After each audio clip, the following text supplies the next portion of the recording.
So, hi everyone, and I again greet you with good morning, good afternoon, and good evening to wherever you are currently. And welcome to this fifth edition of International Conference on Smart Trends in Computing and Communication.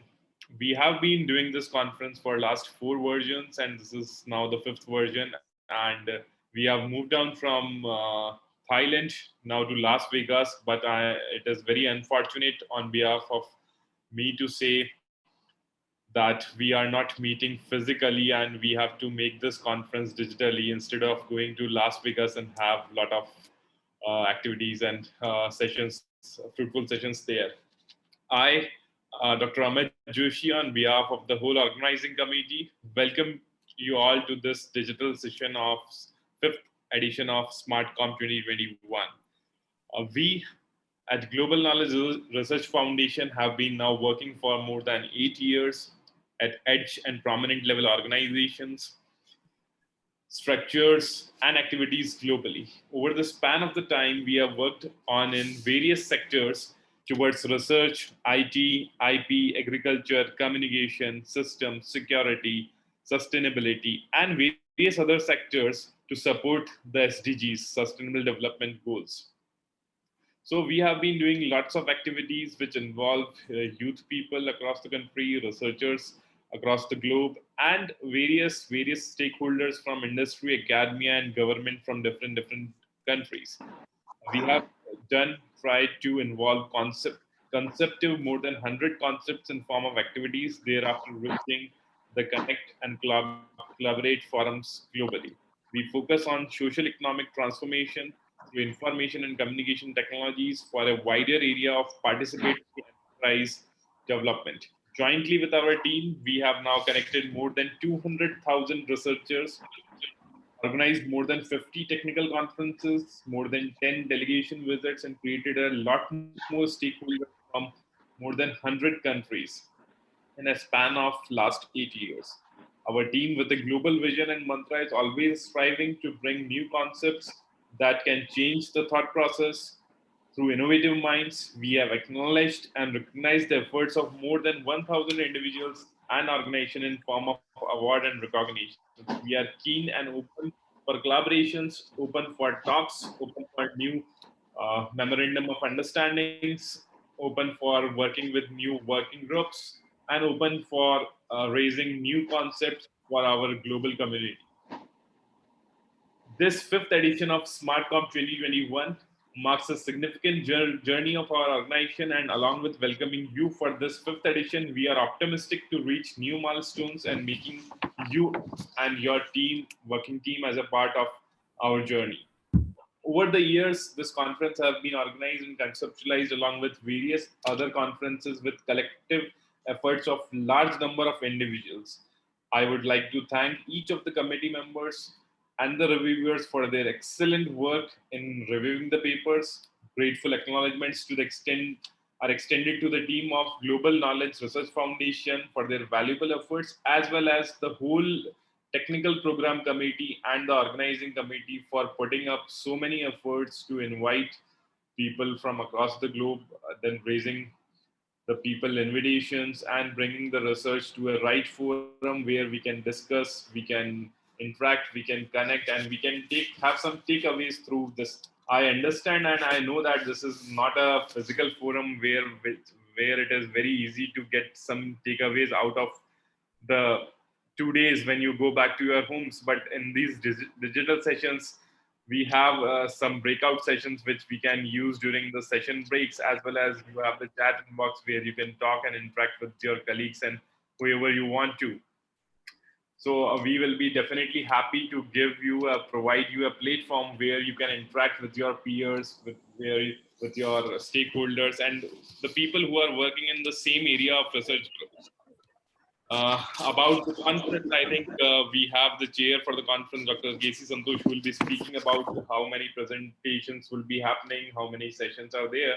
But as this conference was to be held in Las Vegas, and we are very unfortunate that we are not being in that particular place. But I'll take you to some glimpse where we feel that Las Vegas can build someone's life and can have a passion in Las Vegas where everyone has something out of that.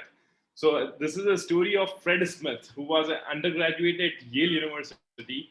It is long back in 1965.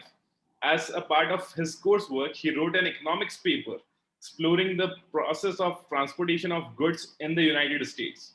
He found that shippers relied on transporting larger packages across the United States by means of trucks and passenger planes. It is long back in 1965, not now. But he realized the importance of a new efficient transportation idea. He wrote a last minute paper on how a company carrying small essential items by a plane could be a much better business. He, however, did not go into the details that how actually such company can be run. But he wrote the paper.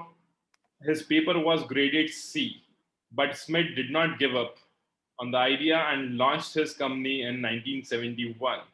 But within 3 years of founding the company, Federal Express was on the verge of bankruptcy. It was losing over $1 million a month due to the rising fuel costs. Overall, at the zenith, the company had just only $5,000 in the bank account, and Fred Smith tried to pitch for more funding with different stakeholders, but the request was turned down from everywhere. Most ordinary people would have quit at that time and shut down the company, but Smith did not. What he did next is easily the boldest move by the founder of any company. Smith flew to Las Vegas and played blackjack that weekend with the company's fund, remaining company's fund, that is $5,000. Yes, all of that $5,000. On Monday, the management of the company had a pleasant surprise lined up. FedEx has $32,000 in its bank account, which was just enough to cover the fuel of their planes and continue operating to few more days. Soon after that, company was able to raise significant amounts of funding. Today, FedEx is a global giant with operations in almost 220 countries and territories and an annual revenue of almost US dollar 45 billion.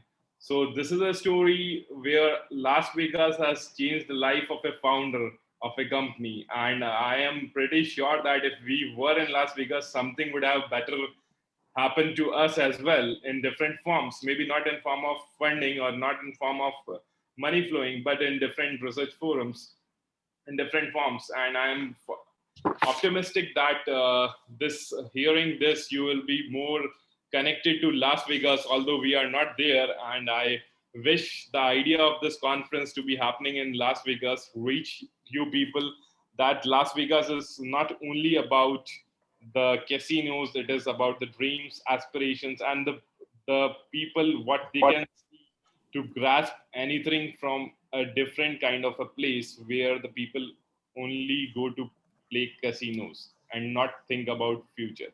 So this futuristic and optimistic idea with this conference, definitely we will try our best, if the things goes well, to have the sixth edition of this conference, SMARTCOM, at Las Vegas next year in 2022. And I think till that time, I give you all the wishes to interact with the people. In next 2 days, we have approximately good number of sessions to have breakout rooms and to talk between the people, and wish you all the best for all your endeavors. And I think your research will increase once you interact with people, and as a takeaway, at least get one connection out of this conference, which you can sustain for next 1 or 2 years, and you can grow your research. Thank you very much for being a part of this fifth international conference of SmartCom 2021. We at Global Knowledge Research Foundation are deeply uh, promising on this note that you all have participated, and we look forward to your support in all our future events which have been in the pipeline. Thank you very much. And now it's my time to invite our special guest, Dr. Casey Santosh. I think Dr. Santosh would be here. Dr. Santosh, are you here? Yes, please. Yes, I'm just in. Thank you. You Yeah, hear so me? just before Dr. Santosh speak, I'll just read out his biography. So Professor Santosh is a chair and associate professor at the Department of Computer Science at University of South Dakota. Professor Santosh serving School of Computing and IT, Taylor's University as a visiting professor for last academic year. Before joining USD, Professor Santosh worked as a research fellow at the US National Library of Medicine, National Institutes of Health. He worked as a postdoctoral research scientist at Loira Research Institute, Universities de Lorraine, in direct collaboration with industry partner IT Soft France. He also served as a research scientist at INRIA Nancy Grand East Research Center, France, where he received his PhD diploma in computer science. Before that, he worked as a graduate research scholar at SIIT Thammasat University, Thailand. Professor Santosh has demonstrated expertise in AI, machine learning, pattern recognition, computer vision, image processing, data mining, and big data with various application domains such as healthcare, informatics, and medical imaging. We are proud to have association with you as the conference chair for the SmartCom 2021, and we welcome you for your theme address, sir. Over to you, Dr. Santosh. All right. Thank you. Thank you. It's 5:40 a.m. here. Right to early morning, though. Thank you, Amit, for this invitation. And this is my first time representing a SmartCom conference. Seeing face to face, at least by Zoom. The SmartCom conference, kind of sexy name, which is nice. I've learned that it's been great since 2016 from Amit, and Amit has been telling me the conference received more than 40 countries, meaning involvement so far, with great established 8 keynote speakers so far. I believe this year it's going to be nice as well. And while seeing the statistics for this year, we've received a total around 350 papers and 72 papers moved for presentation. We also understand that due to unprecedented events, COVID-19 pandemic, the conference needed to move from Las Vegas in person to online, which is not a good deal though, but things should move on because we go with the nature. So kudos to all the speakers, participants, presenters who managed to attend and also serve this conference event.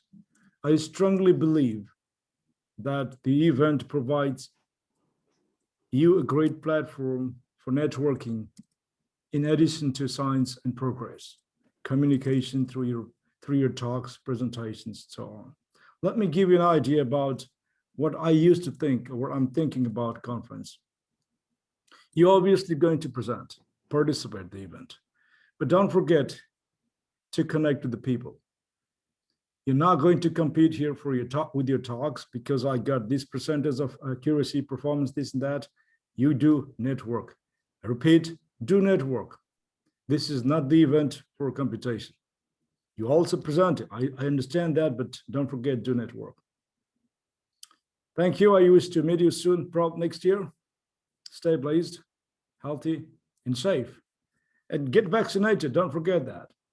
It's as soon as you get the turn. Thank you very much.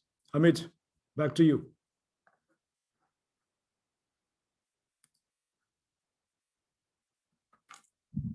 Can't hear you, Amit. Yeah, thank you very much, Professor Santosh, and I really appreciate your efforts that you are a part of this conference so early morning in US. Actually, due to the time zones of different authors across the world, we changed the time zone from US to British summertime so that everyone fits in that scenario. And but I think you have to make some efforts to be awake so early morning. So thank you very much for that. And moving ahead towards this inaugural session, I think Professor Santosh already briefed about the number of papers which have been received. So we have received approximately 350 papers, and out of that, 72 papers are on the final list after the peer review process and all the efforts which have been made by the committee. Because for technical conferences, the most and the most exhaustive thing is to get reviews done from lot involving lot of people from technical program committee and lot of other reviewers as well who are not on the list, because sometimes there it happens that you do not get reviews on time. So I appreciate all of them, and thank you very much for all your participation. Moving ahead, we have with us our next inaugural speaker, Professor Mike Hinchey, who is a professor of software engineering at University of Limerick. Professor Hinchey was director of the NASA Software Engineering Laboratory. He continues to serve as a NASA expert. In 2009, he was awarded NASA's Kelly Award as Innovator of the Year. Mr. Hinchey holds a BSc in Computer Science from University of Limerick, an MSc in Computation from University of Oxford, and a PhD in Computer Science from University of Cambridge. He is author and editor of more than 20 books and over 200 articles on various aspects of software engineering. At various times, Hinchey previously held positions as full professor in Australia, UK, Sweden, and United States. He's a chartered engineer, chartered engineering professional, chartered mathematician, chartered information technology professional, a fellow of IET, a fellow of British Computer Society, a fellow of Irish Computer Society. Apart from all this, he is also associated with International Federation for Information Processing, founded by UNESCO in 1960. And we all are celebrating the 60th anniversary of this organization. And fortunately, Professor Mike Hinchey is also the president of International Federation for Information Processing. So we are really happy to have you, sir, and over to you for your address. Thank you. Thank you very much, Amit. Thank you for the kind introduction. Hello, everybody. It's very nice to be with you, and thank you to the organizers for their kind invitation. I wish we were in Las Vegas. It's just coming up on 4 a.m. in Las Vegas, which is peak time. So we should all be at the tables making some of that extra money, just like the guy from FedEx. So hopefully we'll get to do that next year. But we've become it's become very obvious to us this year just how dependent we are on smart ICT and smart technology for doing just about everything. We wouldn't be able to communicate without a platform like Zoom or one of the other platforms that many people are using. Typically, would be traveling using all sorts of smart technology. I have a colleague who's obsessed with getting rid of traffic lights. It's his main goal. He doesn't think it's necessary to wait for self-driving cars. We can have cars that can communicate with each other to such an extent that we don't really need traffic lights anymore. I actually live 217 kilometers from Dublin Airport, and there is one set of traffic lights between my house and the airport, and it's at the end of my street. I want to get rid of it.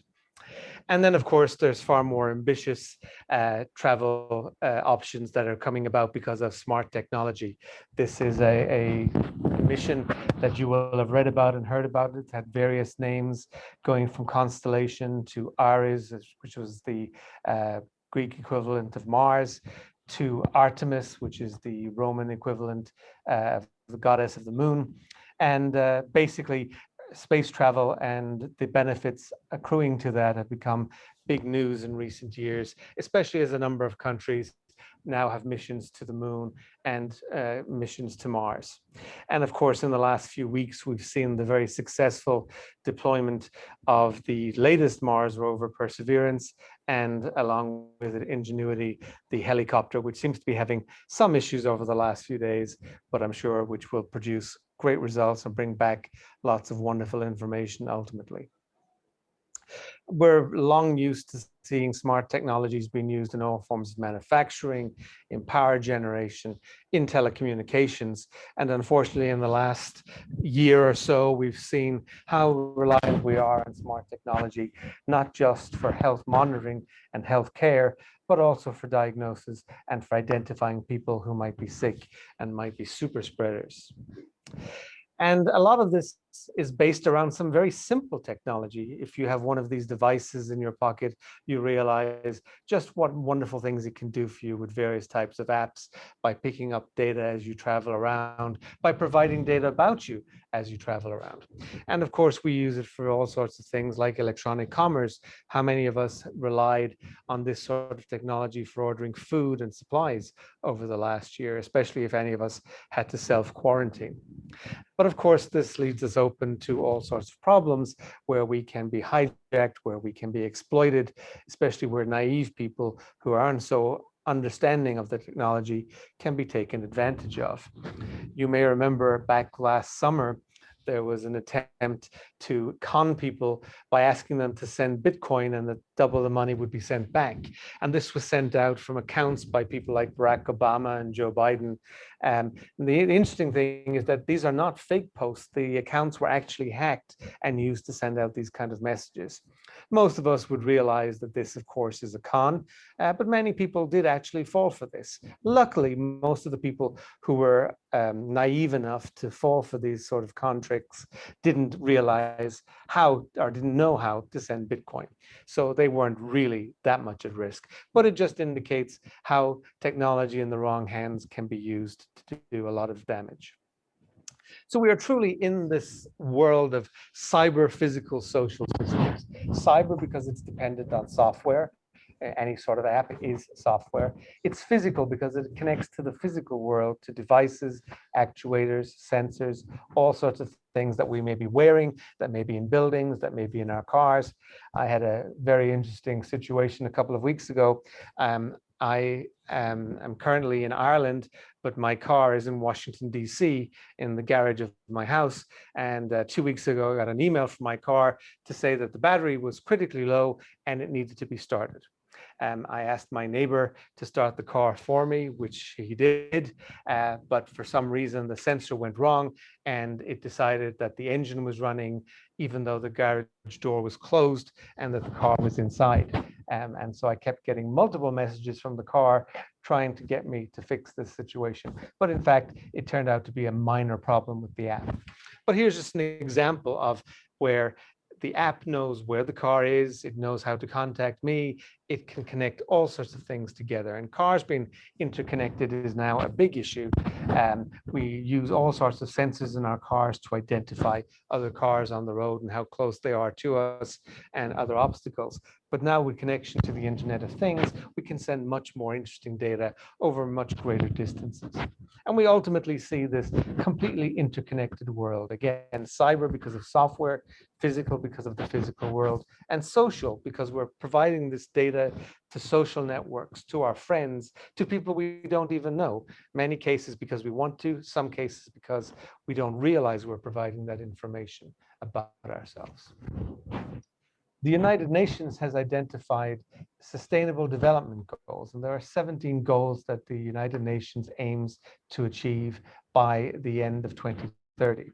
In fact, there are 169 individual goals, but they're grouped into 17 categories. So there are no poverty, zero hunger, good health and well-being, quality education, gender equality, clean water and sanitation, affordable and clean energy, decent work and economic growth, industry, innovation and infrastructure, reduced inequalities, sustainable cities and communities, responsible consumption and production, climate action, life below the water, life on the land, peace, justice, and strong institutions, and partnerships for achieving these goals.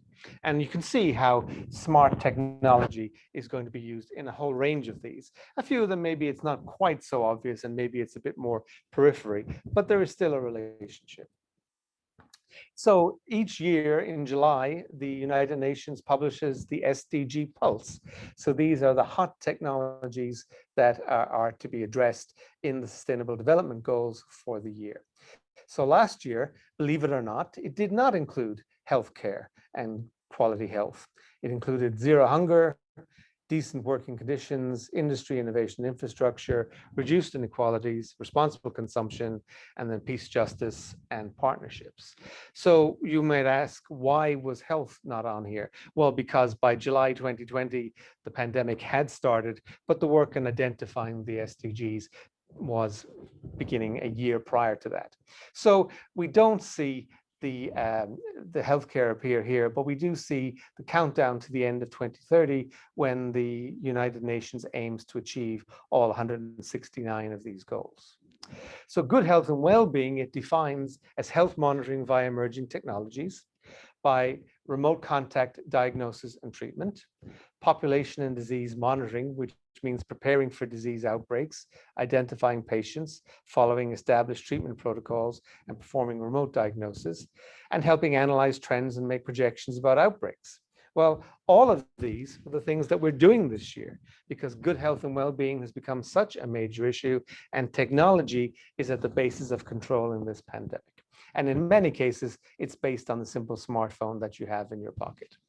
So track and tracing systems became a big thing last year because of the need to identify why outbreaks were happening, who were contaminating people, who were causing the spread of this terrible disease.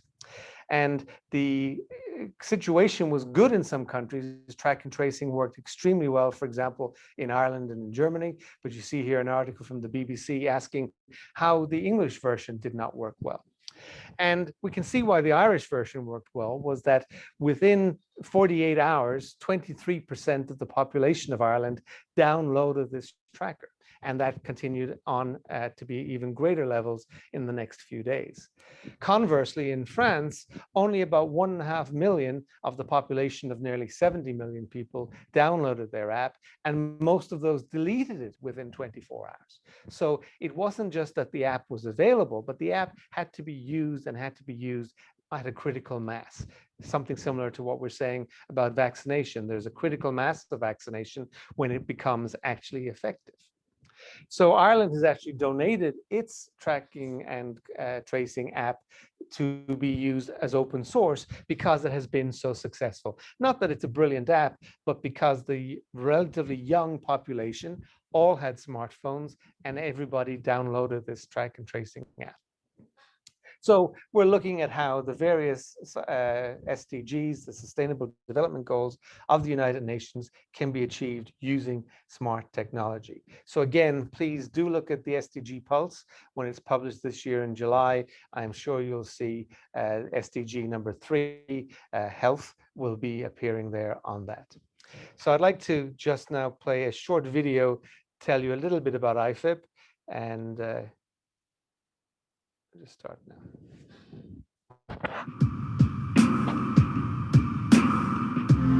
IFIP is the global federation of ICT professional societies and associations committed to advancing professional and socially responsible applications of technology.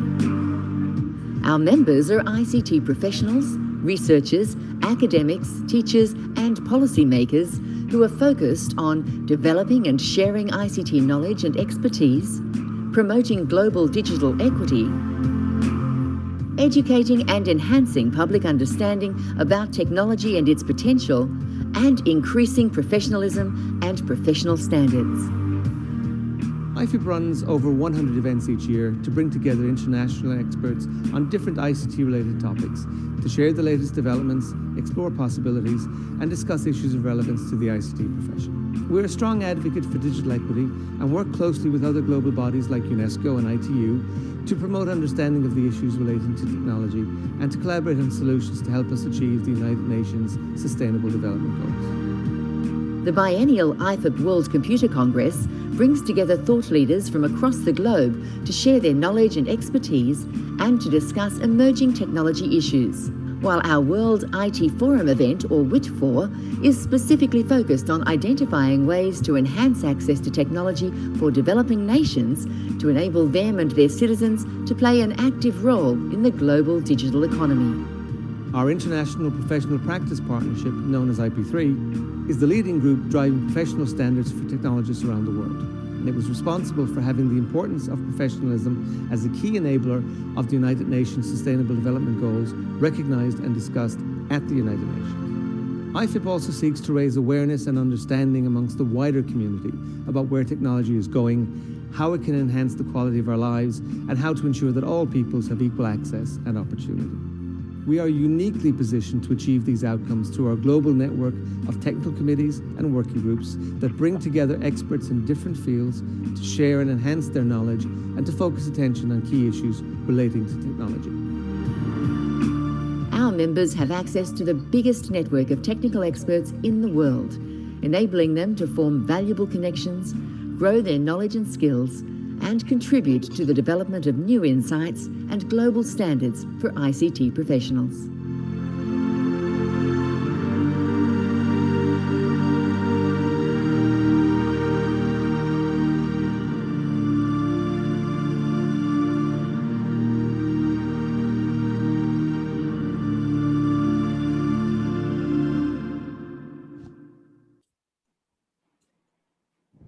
So thank you very much. I wish you a very successful event. I know you will get much from it.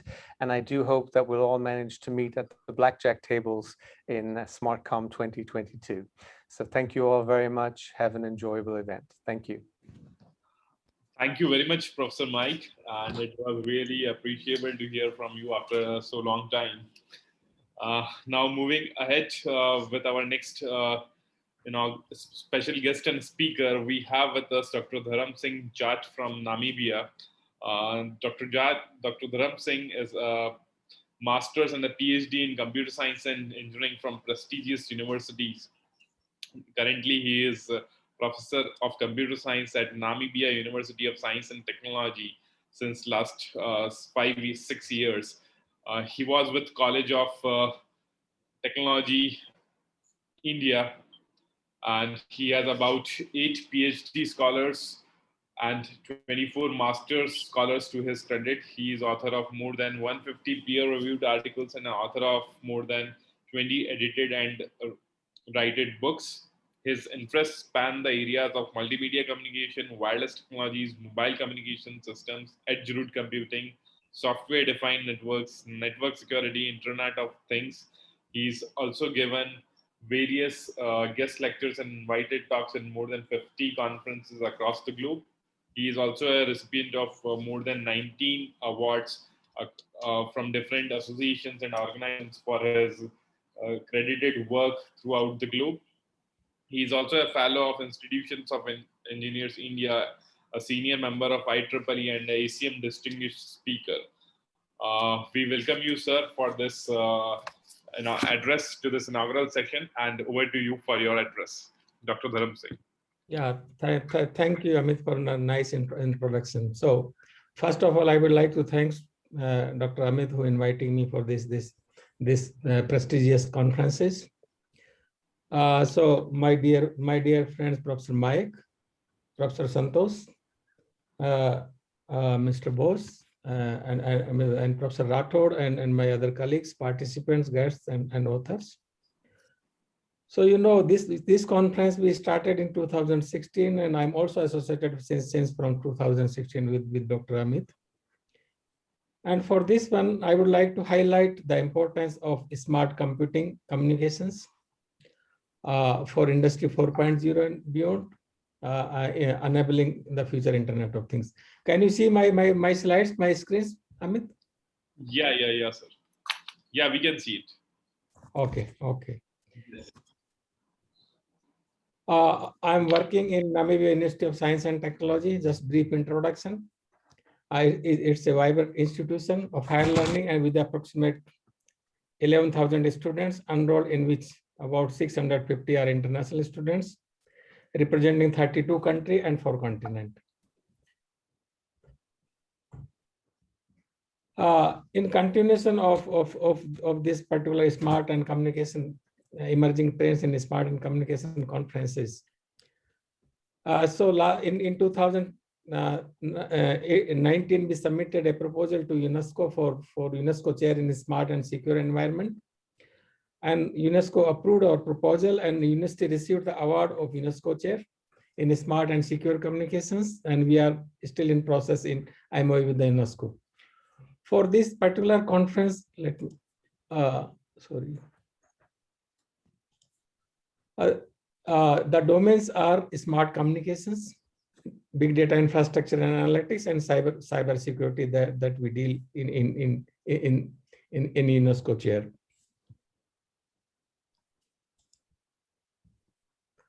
I'm also the IEEE DVP. I'm also ACM DVP. If you are interested, then there is a website. You can also apply for IEEE DVP as well as ACM DSP.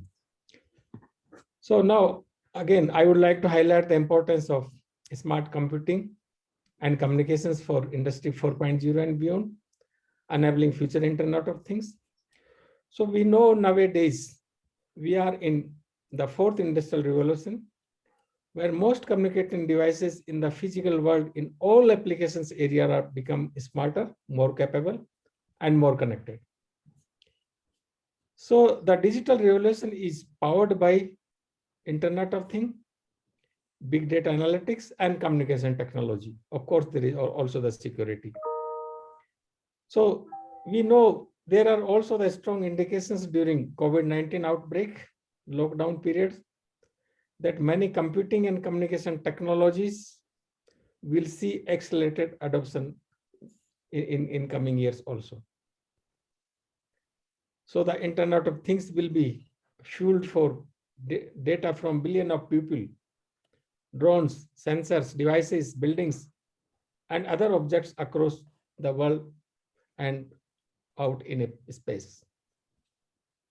The Internet of Things devices promises to improve efficiency in smart and secure communications. As a smart cities, a smart grid, smart farming, smart factories, military connected vehicles, healthcare, the environment, and creating new opportunity for home. And I'm happy to know that Prof. Mike indicated that SDG 6 goal is UNESCO is going to announce SDG 6 goal for especially for healthcare. And there is the communication role is play the important role in healthcare, especially in COVID-19. So most IoT devices are cloud-centric and characterized by device-to-device communications, device-to-cloud communication, and cloud analytics.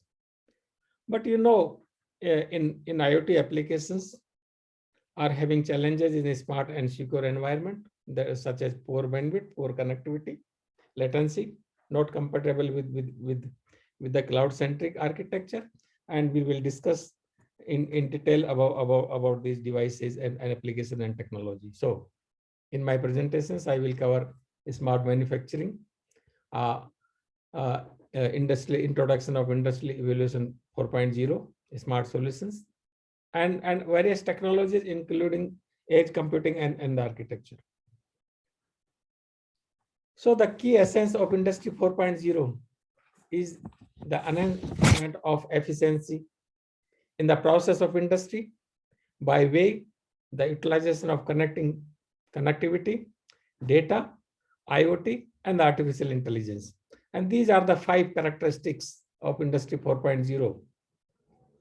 Is interconnections, is data, integration, innovation, and transition. So Industry 4.0 is focused on creating intelligent product, processes, and procedures.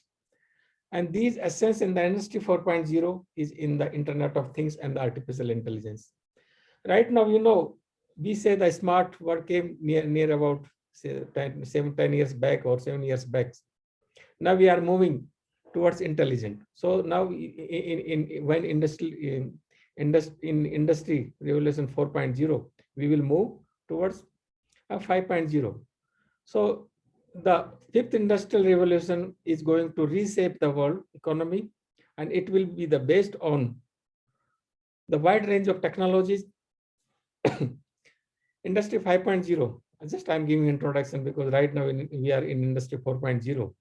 So Industry 5.0 implies people are working together with intelligent machine and more quickly by utilizing advanced technologies such as Internet of Things, edge computing, cyber security, and big data analytics. So it will add the human touch following the 4th industrial revolution, pillars of automation and productivity. So in Industry 4.0, we will discuss about the automation as well as the productivity. So in computer and automation put together, in particularly based on cyber physical production system that integrate communication, Internet of Things computing, data processing, and physical elements, and wherein these systems transform the traditional factory into smart factory. So right now we need to change the traditional factory into the smart factory if you want to enable Industry 4.0.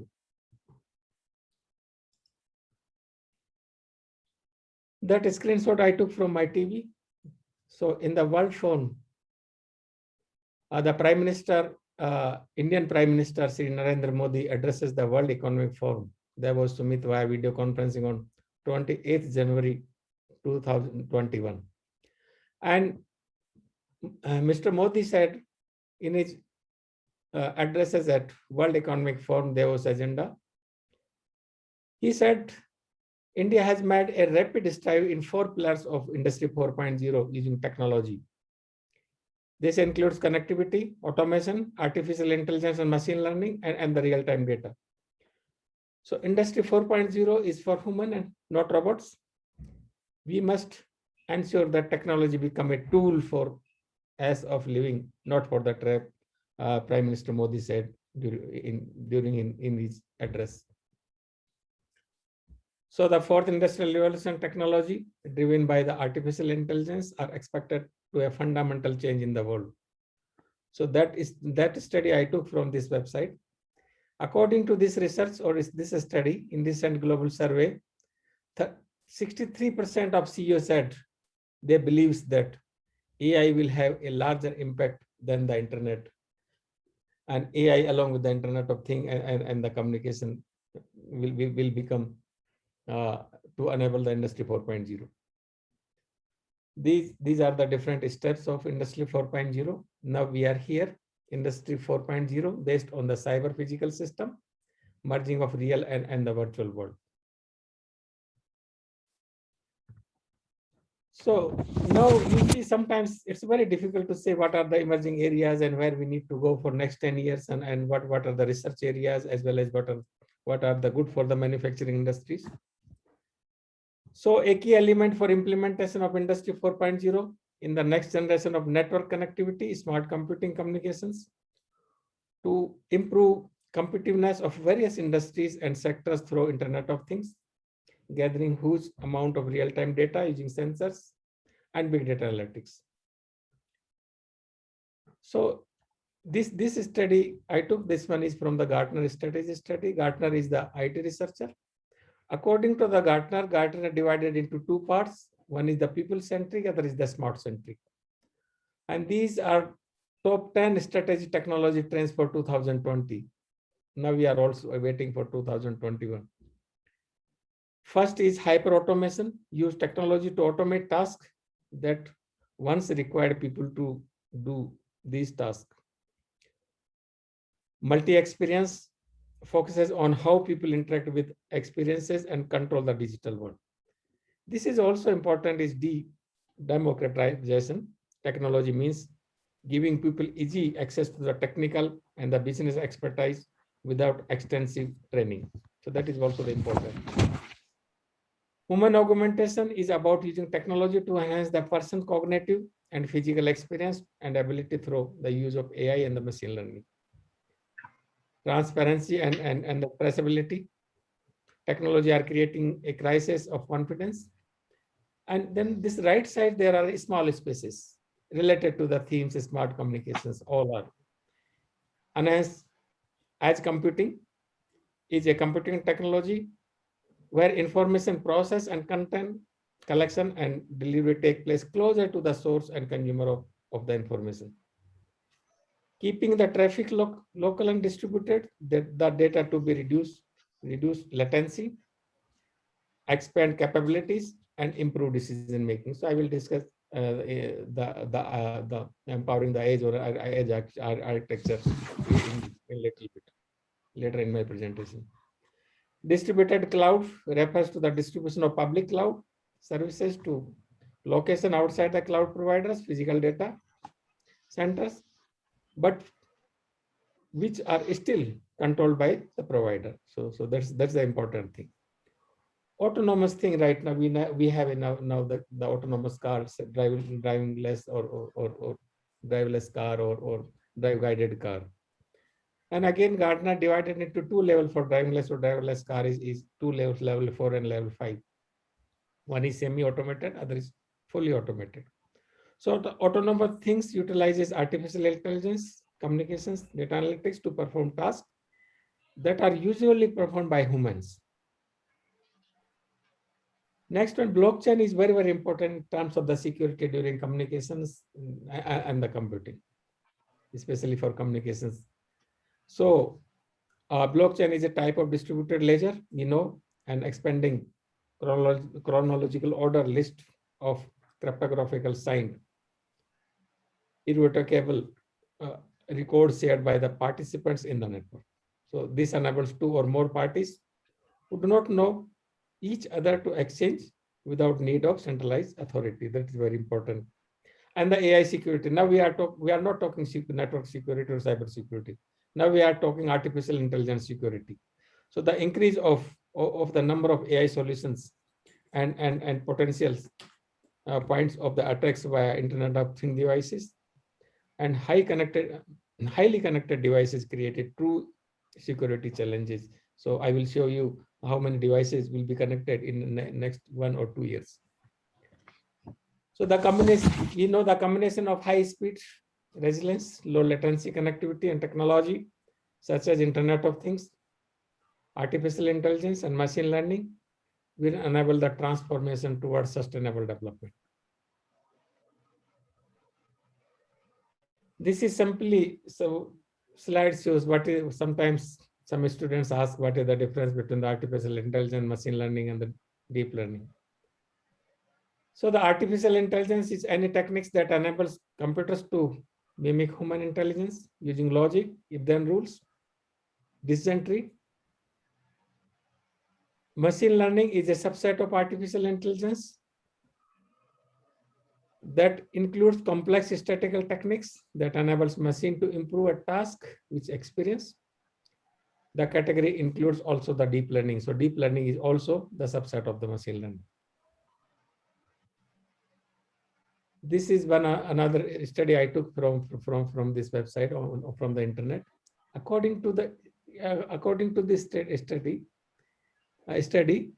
so in this case, IoT leads with 72%. Artificial intelligence and do also the machine learning, of course, machine learning and the deep learning, 68%, and cloud infrastructure is third rank, 64%. So these are the three domain are very, very important in smart communication. Not in smart, now we need to talk the intelligent communications. So for smart and intelligent communications, IoT, artificial intelligence, and the cloud computing and infrastructure is very, very important. So the network of physical objects that contain embedded technology to communicate, interact with their internal state or the external environment. This is one of the study by Cisco.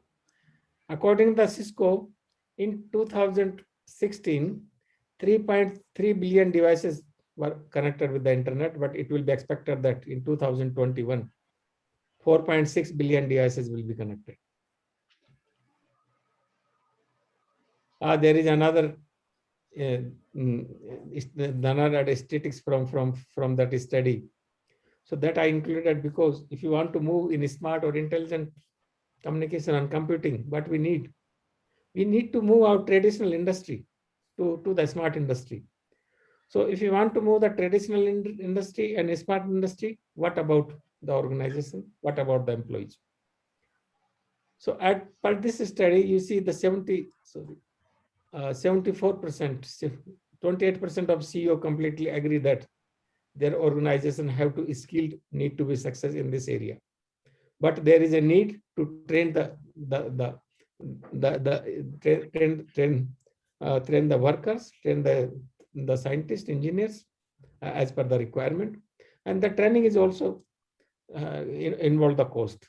Another thing is if someone is not want to train, then he or she need to leave the industry. That is another important issue that we need to consider when we are moving from traditional to the smart communication. But we need to move for smart communication to enable industry 4.0. These are some smart solutions. These are the various steps. There is a key priority areas. So here we have the setting of basic priority areas, developing smart infrastructure, integrated platform, identify and developing smart cities. Okay. These are some key priority areas, defining key performance indicators, and ensure accountability and responsibility. So this is something related to the smart solutions, especially for smart cities. These are some another smart solution for smart cities. We know e-governance, smart e-governance, smart health, smart water management, smart waste management, and smart energy management, and smart urban mobility. So major dimensions of the smart city are smart environment, smart people, smart government, smart building, smart energy technology, smart education infrastructure, smart health, and it's all, of course, smart economy. So in this case, if you put sensor networks, communication together, it's become a smart along with some applications. So for example, your brother or sister is going to the school and something is happening on the road. So what we need a smart solutions at immediate. Immediate your system or your smart application need to be informed to the parents, also schools, also police and ambulance and other relevant bodies, so that he or she may have immediate solutions. So the connectivity of smart cities and industry may create huge opportunity to join physical and digital worlds, and it can develop the public and private sectors effectiveness, expand financial benefits, and improve standing of living. This is we know that Google is doing for the intelligent system or driverless cars, and this cars is equipped with the different type of connectivity and different type of sensors, and still there is a problem of security. We need to solve that problem. Some strong indications also, we used the smart communication devices during COVID-19 outbreak. So this drone deployed to sanitize Nizamuddin Makras in Delhi, the epicentric COVID-19 outbreak. Now, still there is a lot of scope in the research in this case. Right now, we are sanitizing, but the drone we need to use for the communications. So drone need to identify, suppose there is a stranger person is here. So immediate, you need to take an image need to be analyzed. Drone do not have a capability, then it should be analyzed maybe somewhere edge, and we need an immediate solution. Otherwise, that stranger people or the persons can move from that place. So it's very difficult to find out. So then third thing is, because the big data is generated, we need a computing devices. So the complex computing is not possible in the drone. So we need another solutions as edge computing or something else. Third problem is the interface. If there is a communications, so we have n number of drones, maybe 2, 3, 4, then there may be issue of interference. An important issue is the connectivity. Now we have 3G, 4G connectivity, or somewhere is 5G connectivity. So we know that 5G connectivity will help to enable the Internet of Things devices as well as the drone applications in disaster management like COVID-19. So the edge layer is in between, it's near to the edge, another computing. So which is rise of the IoT data-centric and interconnected smart computing. Edge computing is essential for a smart manufacturing process. It includes the communication part, security part, and the storage.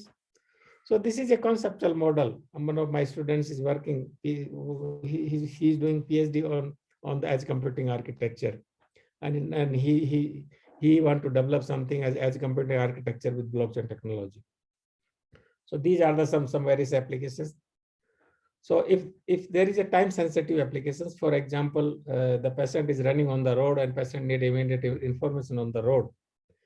If you use the cloud resources, so this is this time sensitive. So your information will go to the cloud will process, it will come back again. So this is total delay. And if delay is more, then patient may die. So what we need an immediate response at cloud node. So this edge computing will provide the immediate solutions, and the history need to be transmitted to the cloud. And this security is another important thing, because right now we know by 2020 every people may have six IoT devices. Some of the studies like Cisco, Gartner, IDC, according to those studies, that in 2021 near about 28 billion devices will be connected. So the world population is 7 billion. Then if we consider that each people will have 3.88 IoT devices, so security is also a very, very important issue. This is just announcement that regarding to one of the conference we are organizing in our university, international conference on data science, machine learning, and artificial intelligence. So it will cover the multidisciplinary things, including the smart communication and data infrastructure, as well as the network security and the cyber security. And publication will be submitted to the SCM digital library. So the conclusion of presentation is the connectivity of the smart city and industry may create a huge opportunities to join the physical and the digital world, and it can develop the public and private sector's effectiveness, expand financial benefits, and improve the standard of living. So the intelligent edge is foundation of future digital business and ecosystem. Edge computing is still in its early stage and has potential to discover the way for more efficient computing technology. Machine learning and edge computing devices, including robots and drones, contribute to fight against the COVID-19 early warning system for disaster social. And edge computing is in block technology will solve the problem of security. So thank you again. Thank you, Amit, for giving me this opportunity. Thank you. Thank you very much, Dr. Singh, and I appreciate your efforts for being a part of this conference on a very short notice, and I really appreciate that. Further, I move on to the next speaker, and before that, I just would like to tell that all the papers which are accepted for the SMARTCOM 21 will be published in Springer Lecture Notes in Networks and Systems series, and I hope that the publication time of the whole will be around 4 to 5 months. So please take a note of it before we move on to the next speaker. Sorry. We have with us Dr. Chakchai Soen from Thailand. Dr. Chakchai, are you there? I think Dr. Chakchai is here. So,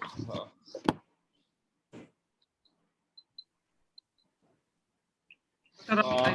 Chakchai. Yeah. So Dr. Chakchai has been with the Department of Computer Science at Kokang University in 2010. Dr. Soen received his BE and ME degrees from Kasset University, Bangkok, Thailand in 1999 and 2001, respectively. He also completed his MS and PhD degrees in computer engineering at the Department of Computer Science and Engineering, Washington University, St. Louis, United States, from 2006 to 2010. He has authored more than 100 publications in prominent journals and proceedings, together with 10 different books. His research interests include mobile computing, sensor networks, Internet of Things, computer wireless distributed networks, cybersecurity, intelligent systems, and the future internet. He is also a senior member of IEEE and ACM. He has also been an editor of this SMARTCOM 2021 since the inception of this conference. So I am happy to have Dr. Chakchai associated with our organization as well as SMARTCOM 2021 from a long time. I think Dr. Chakchai has requested that he has some network issues right now, although he has joined, but so that he will be presenting, I think, after 2 more talks. So so I think we will move on to the next talk of Mr. Anando Bose. Dr. Chakchai, we will invite you after, I think, Professor Tuba's talk. right? Thank you. So we move on to the next speaker, Mr. Anandu Bose, who is presently working as a senior publishing editor with Springer Nature. He's a part of global acquisition team at Springer Nature and responsible for acquisition of scientific content across the globe. He is responsible in acquisition of content in interdisciplinary applied sciences. He has more than 26 years of industrial experience in marketing and different roles of publishing. Mr. Bose has completed his master's in organic chemistry from Delhi University and master's in marketing research from Symbiosis, Pune. Mr. Bose has delivered more than 145 invited talks on scientific writing, publishing ethics, and in reputed universities, international conferences, author workshops across the globe. He has also published secondary level books in chemistry, which are to his credit, and he is also a member of American Chemical Society, United States of America, and he has been associated with us for a very long now. It's almost 6 years with the inception from this very conference in 2015. And we are really privileged to have you, sir. And over to you for your talk. So it's almost 6 years continuously we have been doing this conference. Thank you. Over to you, Mr. Bose. Hi, greetings to all of you. You have joined from different parts of the world, so it is like good morning for someone, good noon, good evening, and thank you, Amit. This is a SMARTCOM, or as we say, smart computation, smart computing, smart communication.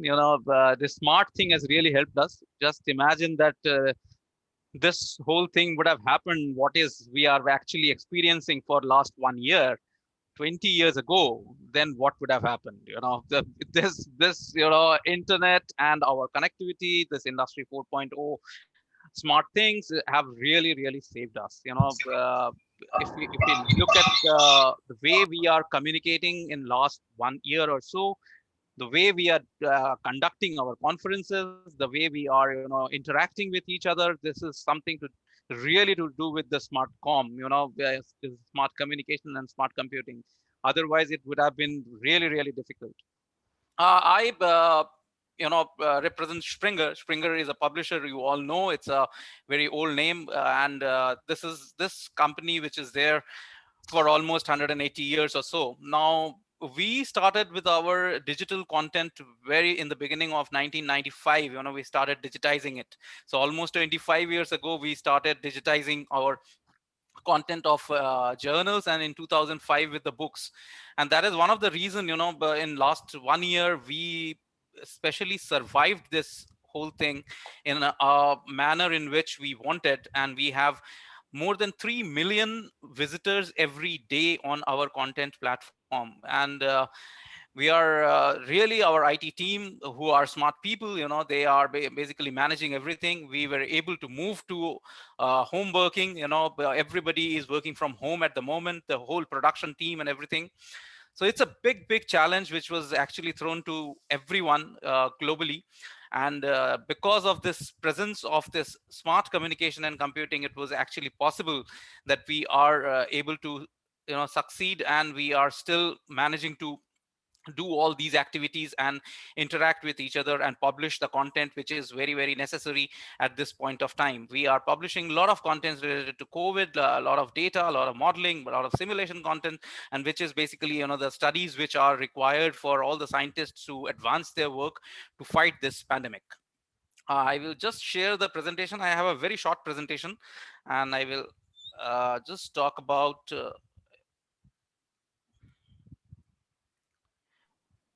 I will talk about the publishing tools and author services quickly, because there are many tools and services which are available online, and now the situation is like this.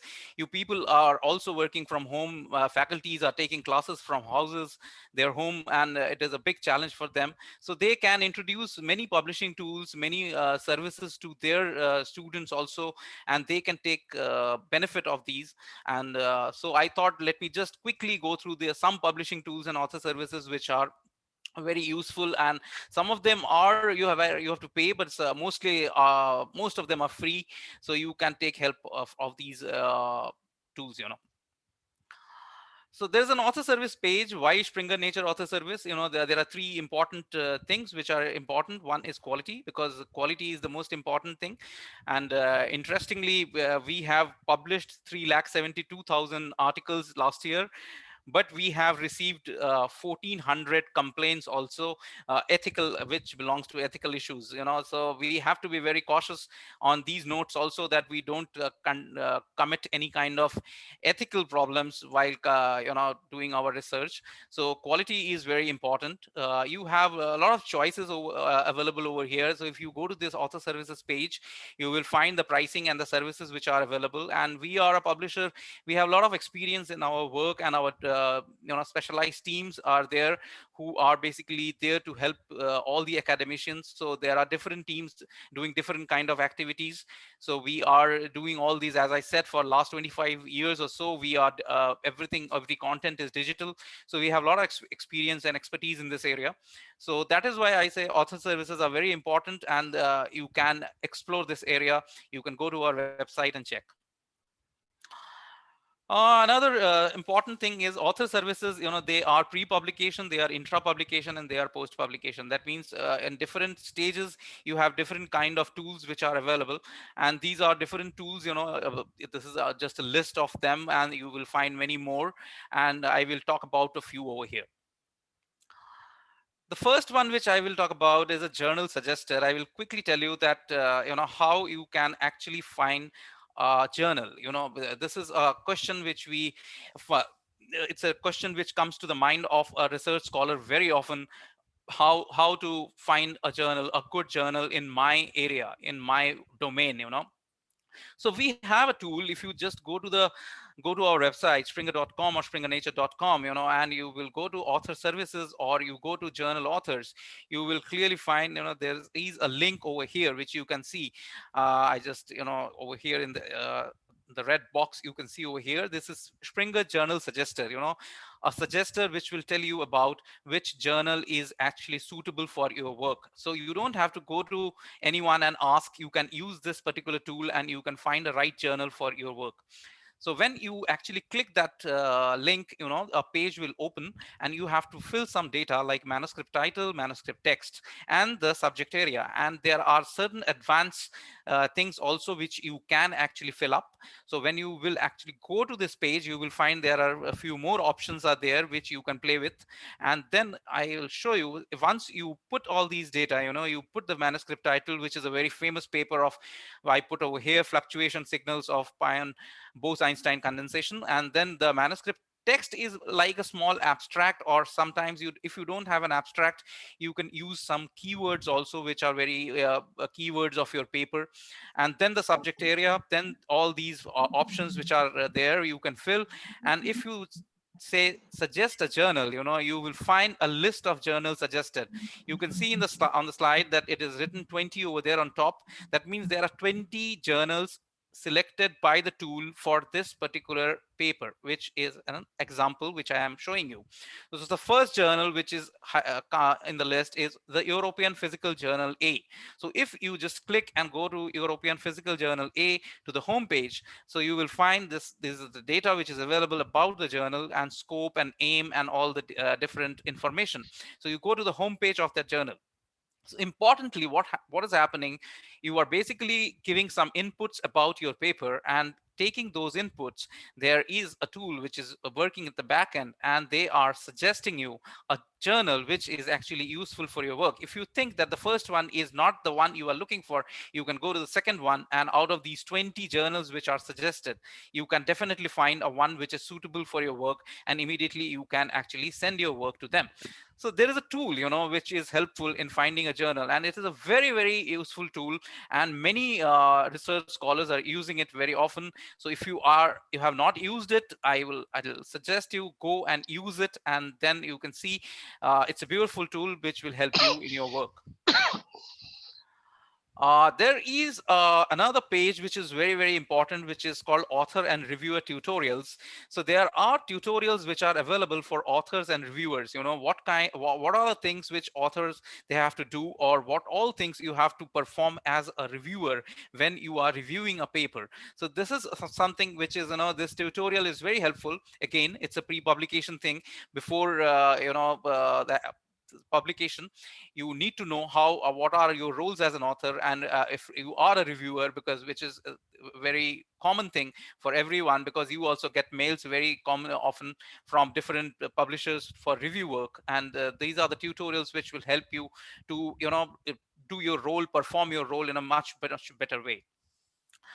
There is a tool called Reviewer Finder. Now, you must have seen, when you are submitting your articles nowadays to any journal, you will find, they are asking for reviewers so that you can also recommend reviewers from your site. So this is a tool which will help you to find reviewers in your area.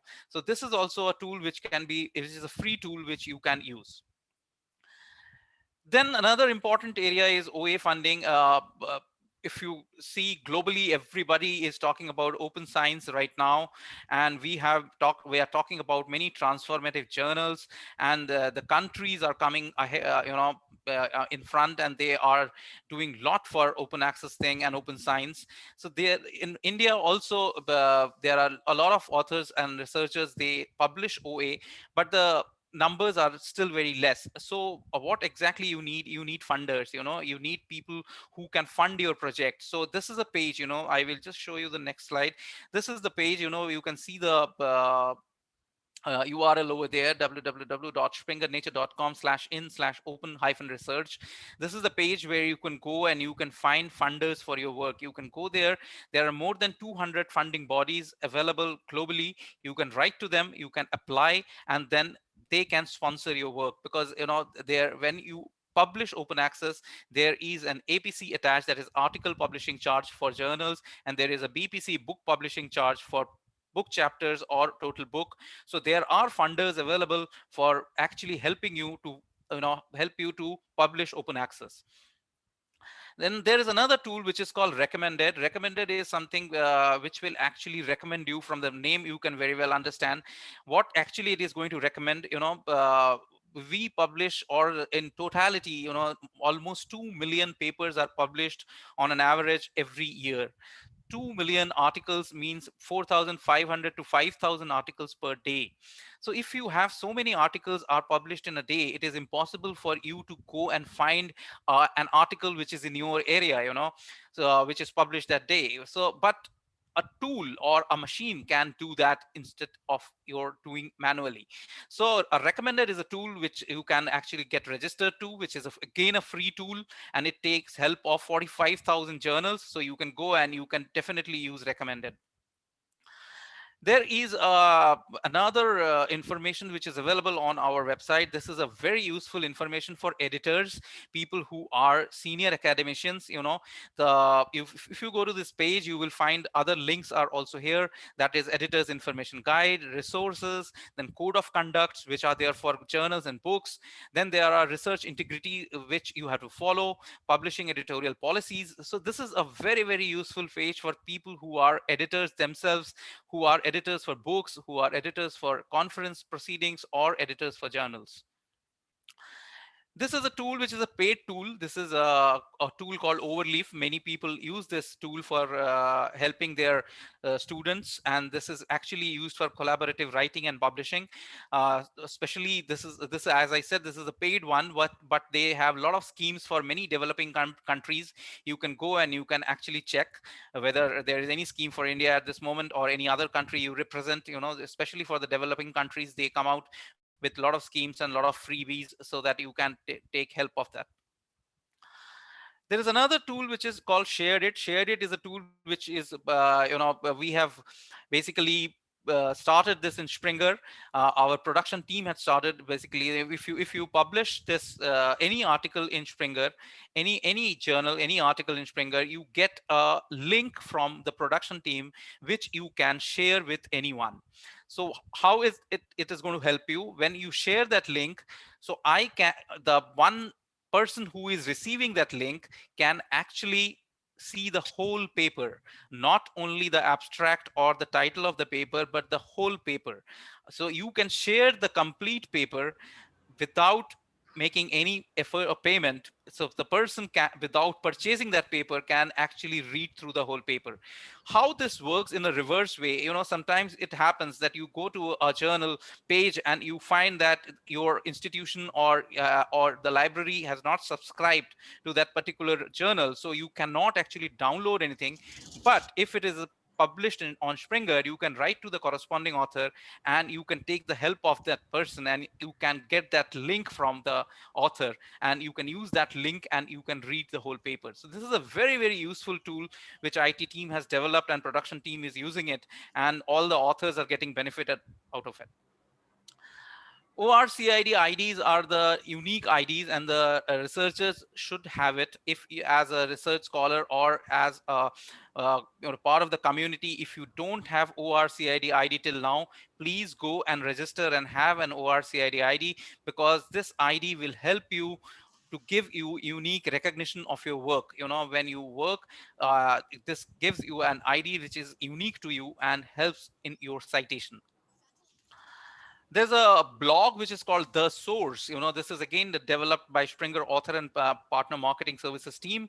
This is very interesting tool where you can go and you can actually read many blogs, and blogs related to career, blogs related to different aspects of research and all. So, and you can also submit a blog from on your side also. You can write a blog in Source. So this is a very open platform where you can communicate. Before I conclude, I will just talk about 4 books quickly, and these are the books which are basically, I think, useful for all researchers. The first one you can see on my slide over here, How to Write and Publish a Scientific Paper. This is written by Robert A. Day. This is the 8th edition. 9th is just coming out. I think it has come out. Barbara Gastel is the author, co-author of this particular book. And this is a kind of a book where you will find all kind of information for how to write a scientific paper. So this is a book which you can refer back again and again. There's another book which is written by a publisher himself. This is called Getting It Published. This is written by William Germano. This is talking about nuances of publishing all kinds of things, like why there is a volume editor, why there is a series editor, why there is a royalty, why there is a remuneration, what is the difference between patent and copyright. So all these terminologies, in publishing, they are at times very confusing. But if you have a book like this, then which you can go back again and again, you can refer back, this is a very, very interesting book. Then there are 2 books I am very fond of. The number 1 book is the textbook of research ethics, because ethics is the most important thing which you all should have in your community to work, in a quality way. So this is a book, it's a textbook written by Sana Lu, and it is used in many universities as a textbook. And the last one is Engineering Research Methodology. So all the engineers should actually consult this book. This is a very recent book, 2 years ago, written by Dipankar Dev, Rajiv Dey, and Valentina Balas. So these are a few books which I always recommend, to you to go and study them and keep them on your shelf so that you can go back to them again and again. Thank you.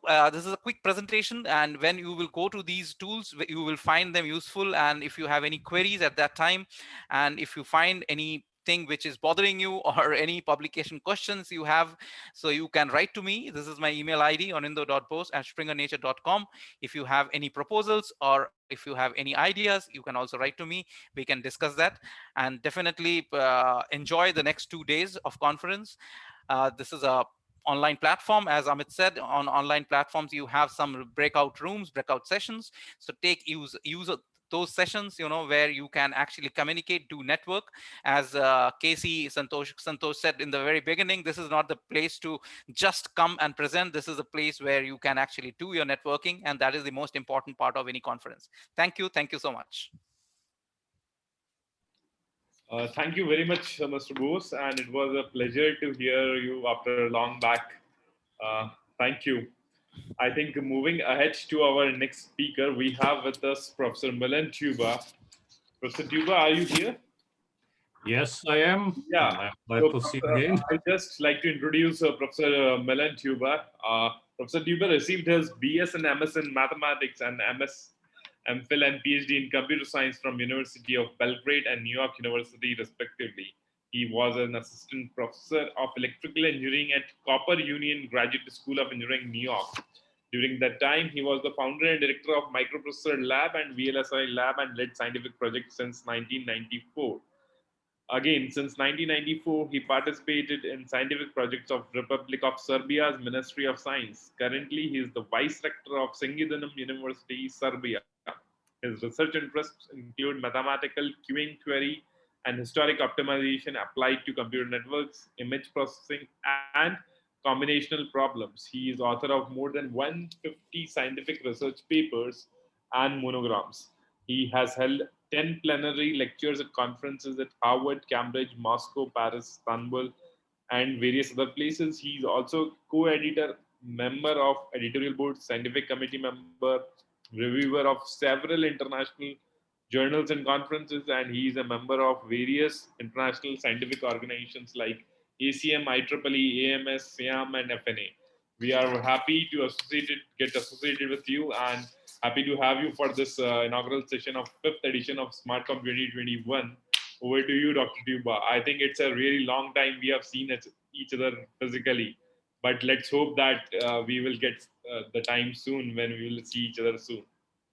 Over to you, Dr. Tuba. Yes.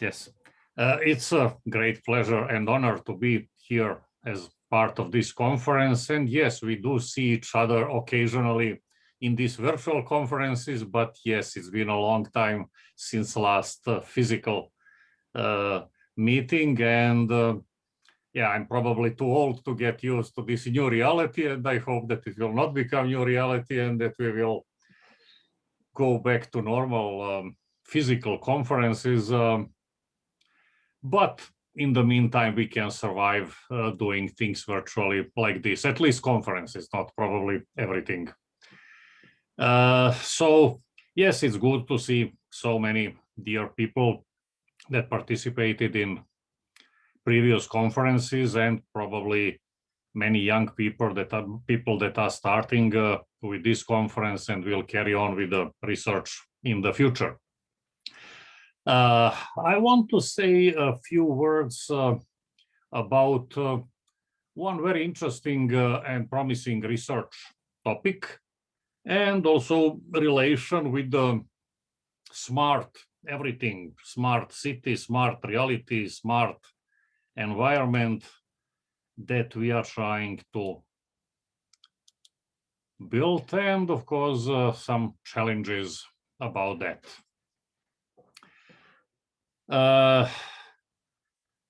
One of the latest and really revolutionary areas, not only of research, but of research that is impacting everyday life, is convolutional neural networks.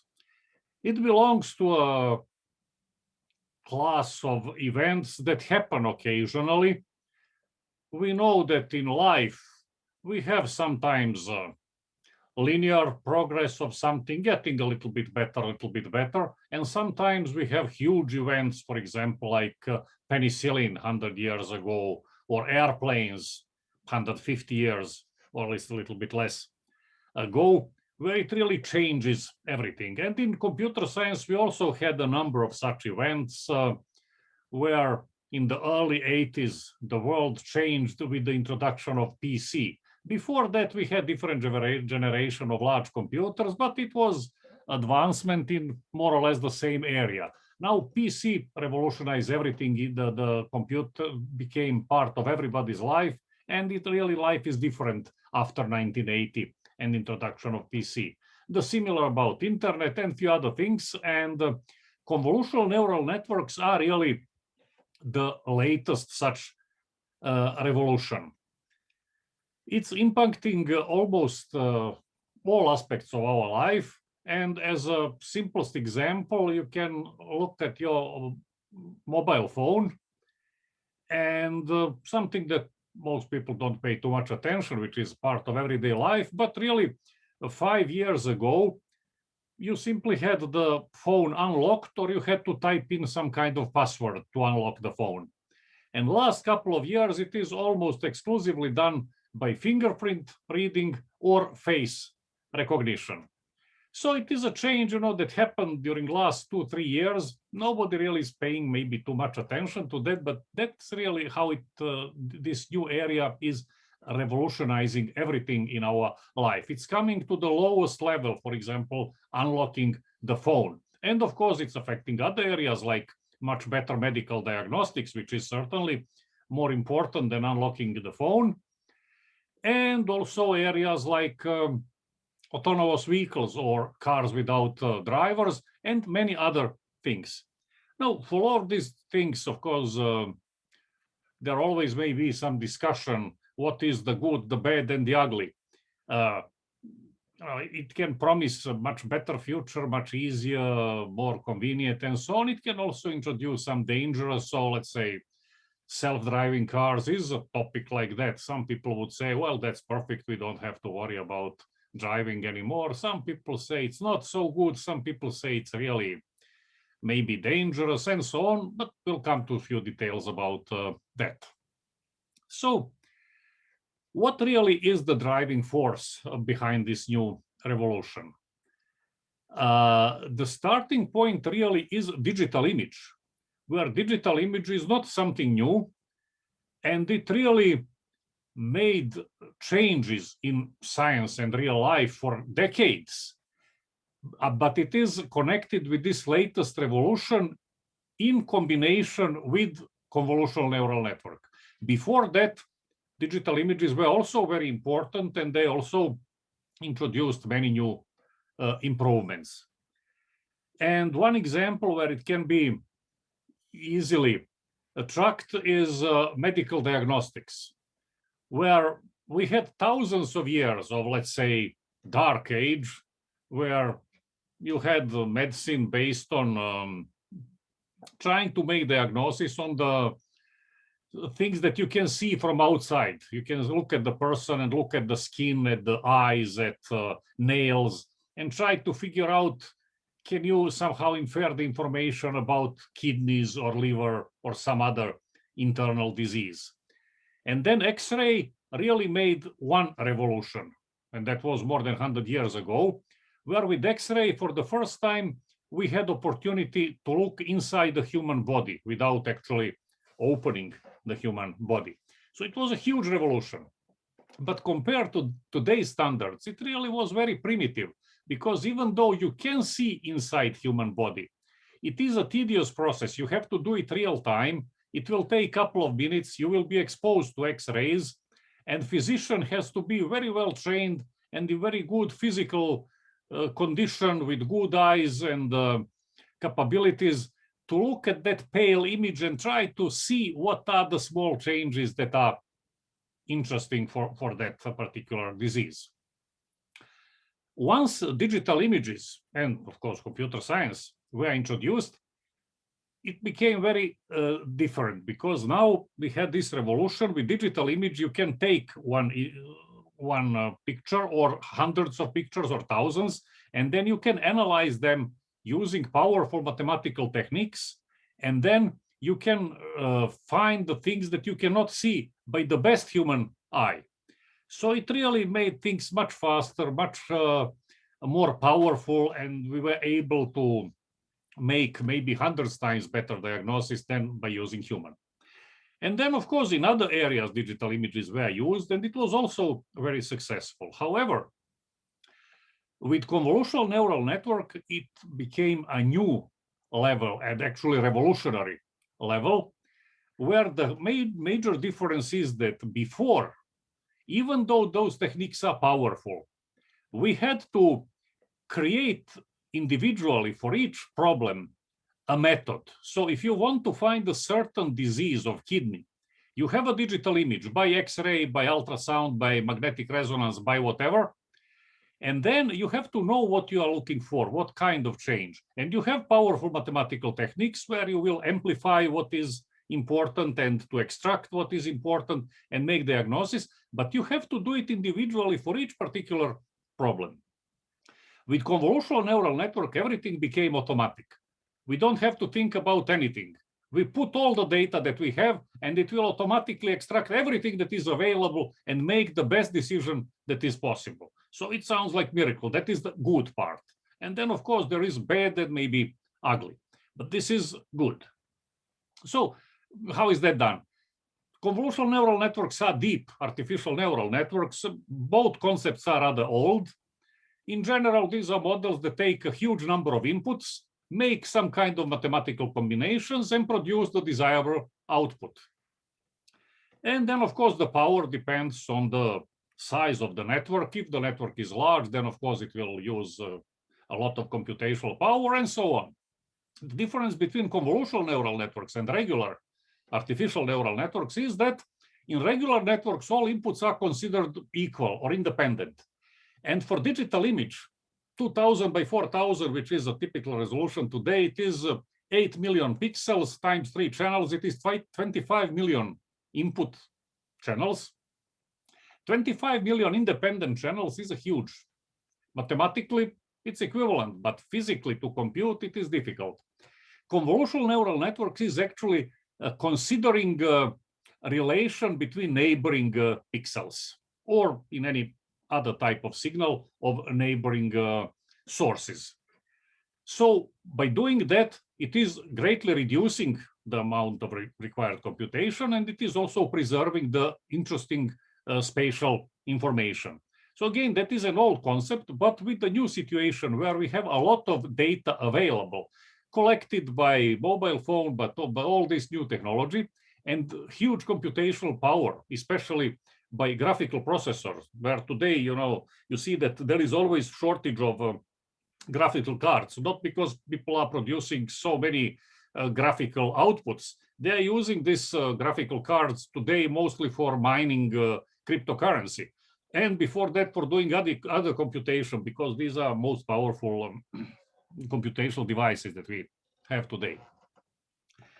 So with all these things coming together, we were able to make this revolution, to combine digital images and convolutional networks, which are really only a tool that is used with digital images, and then do with digital images what was impossible before.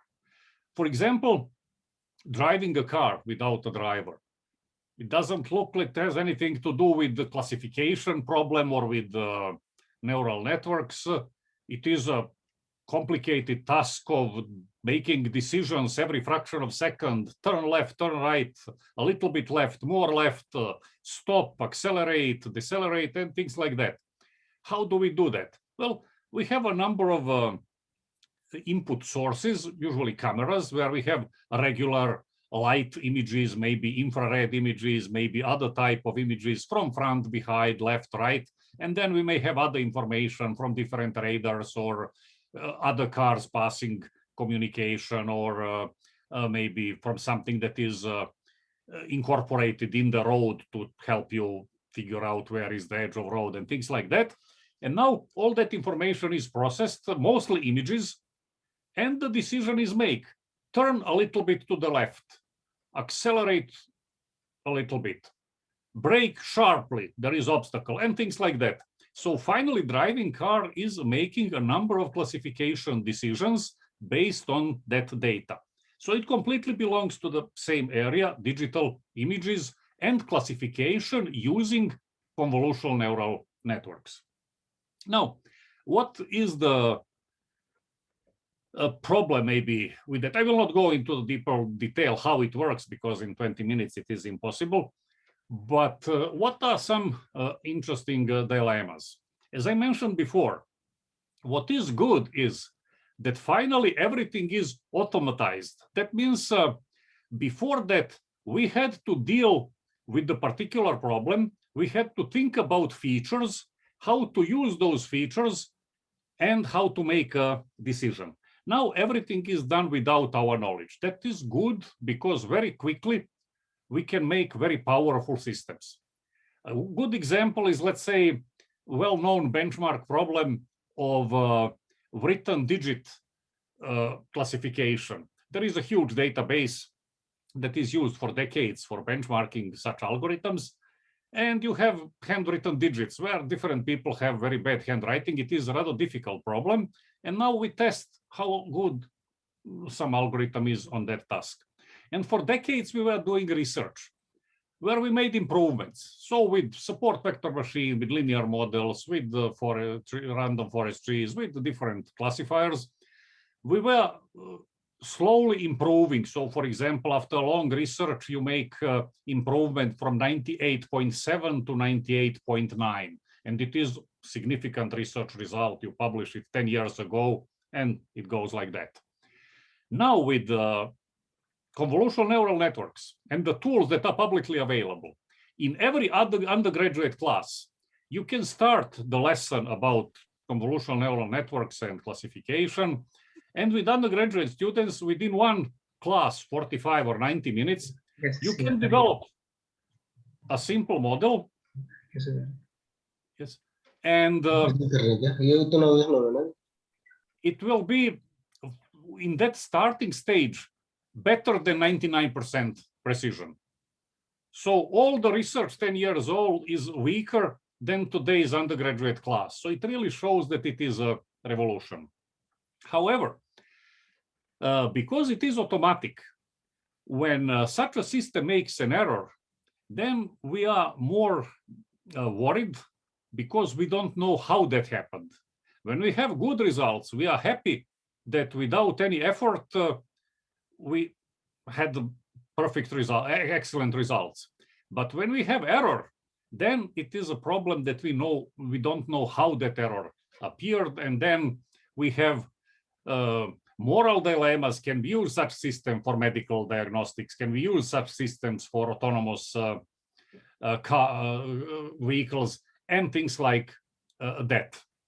So really, I don't think we should be very concerned about it. We certainly should continue research in that area, and it's being done and so on. But at the end, error is error.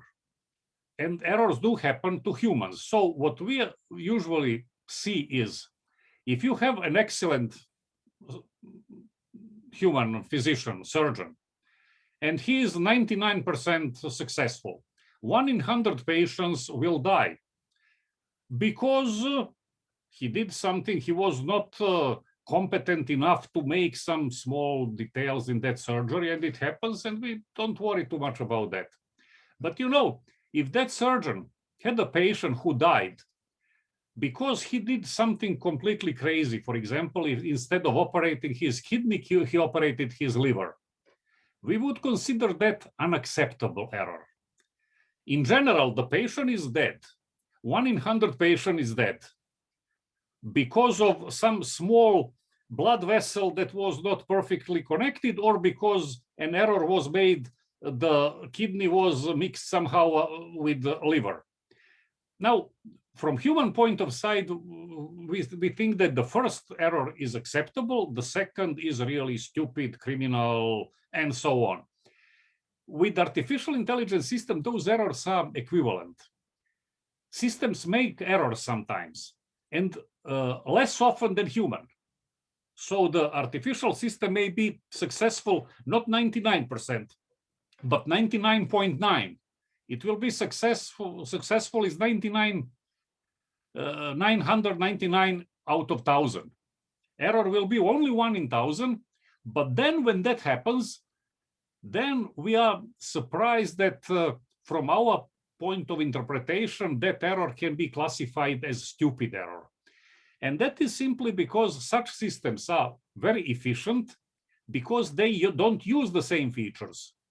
But then, since they don't use the same features, when they make errors, it is difficult for us to understand how those errors are made. And I think I will have to finish in 2 minutes. I'll just try to finish this example. Imagine that you have a classification problem. For example, you see a person and you have to classify, is that person born in, I don't know, Thailand or Australia, whichever country. How you do that? You look at certain features like height, weight, language that the person speaks, color of skin, eyes, all kind of things. And of course, you will be, people in different countries are different, so you will be successful 70, 80% of the time, and so on. These are features that are available. Now, imagine that you have another feature, like you have the passport of that person. Then, of course, you don't need any of other things. You don't care. You just look at the passport. There you will see the place of birth, and you will determine where that person was born. So this is completely different feature, which is more powerful than all other features. However, if you are illiterate, you will not be able to use this person. So in some sense, we are illiterate. We do things our human way. Artificial systems are, in that sense, literate. They can use features that we don't understand. And you can see it can be very powerful. However, if you look at the passport, is it possible to make an error? Of course, it's possible because the passport can be forged. And then, of course, when you make such kind of error, it may look stupid to those people that were using their human reasoning. And then, of course, you can say, well, this person is from Vietnam, this person is from Thailand, you make an error. But, you know, but you cannot say that person is from Cameroon, because people in Cameroon look very differently. If you have a forged passport, of course, you can make such an error. And that is explanation with the situation from real life. What is the difference? What is good and bad? That is, we are happy that we don't have to worry about features or selecting features and so on. The system will do it automatically. And we are unhappy in some situations because we don't know. Now, sometimes we would like to know how it was done. And the ugly part I will not consider in this presentation, that is how you use it. Of course, you can use it for better medical diagnostics, and people will be healthier and everything. You can use it for, I don't know, total control, knowing for everybody exactly every second where the person is by using face recognition and so on, but that is a different topic. It belongs to sociology and other sciences. So I guess for this period, that is what can be said. Thank you.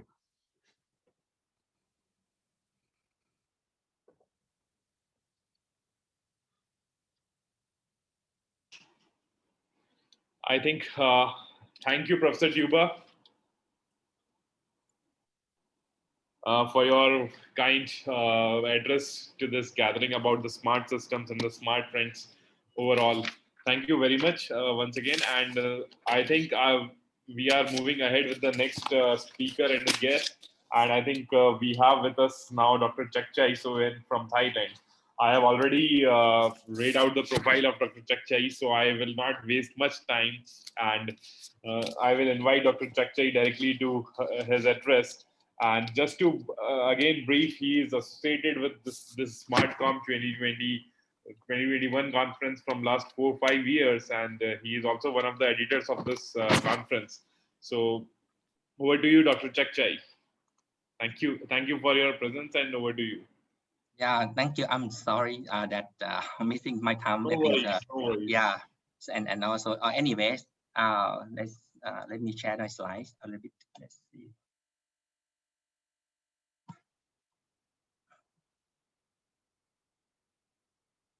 Let's see. Okay, let me share this slide.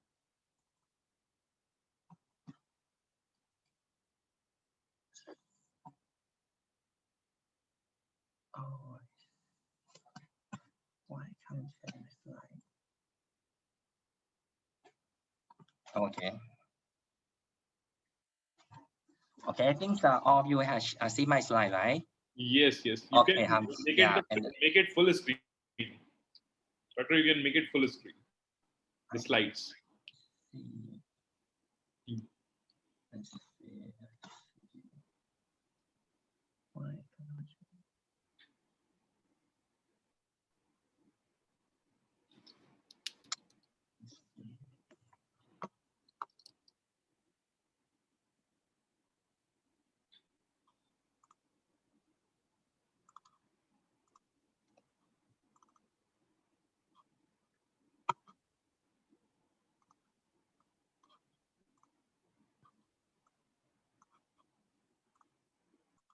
Okay, this is better now. Is it better now? Yes, you can go ahead. Yeah, yes, yeah. Okay. Thank you. I'm sorry, and let's see what is it here. Okay, thank you, and thank you the organizer Amit to invite me to give a talk on SmartCom 2021. So Jack Chais, and today's talk is gonna be AI meets IoT. Let's see all the acronym. I think all of you are familiar, so I won't touch anything, but based on this acronym, I think you can guess what my talk is.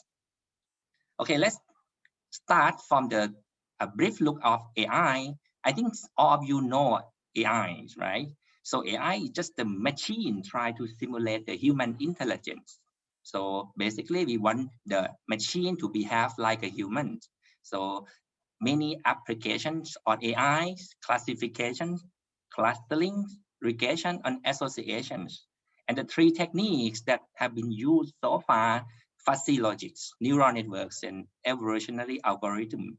So the fuzzy logic is the listening, right? So basically, it's just not 0 and 1. It's just a real number.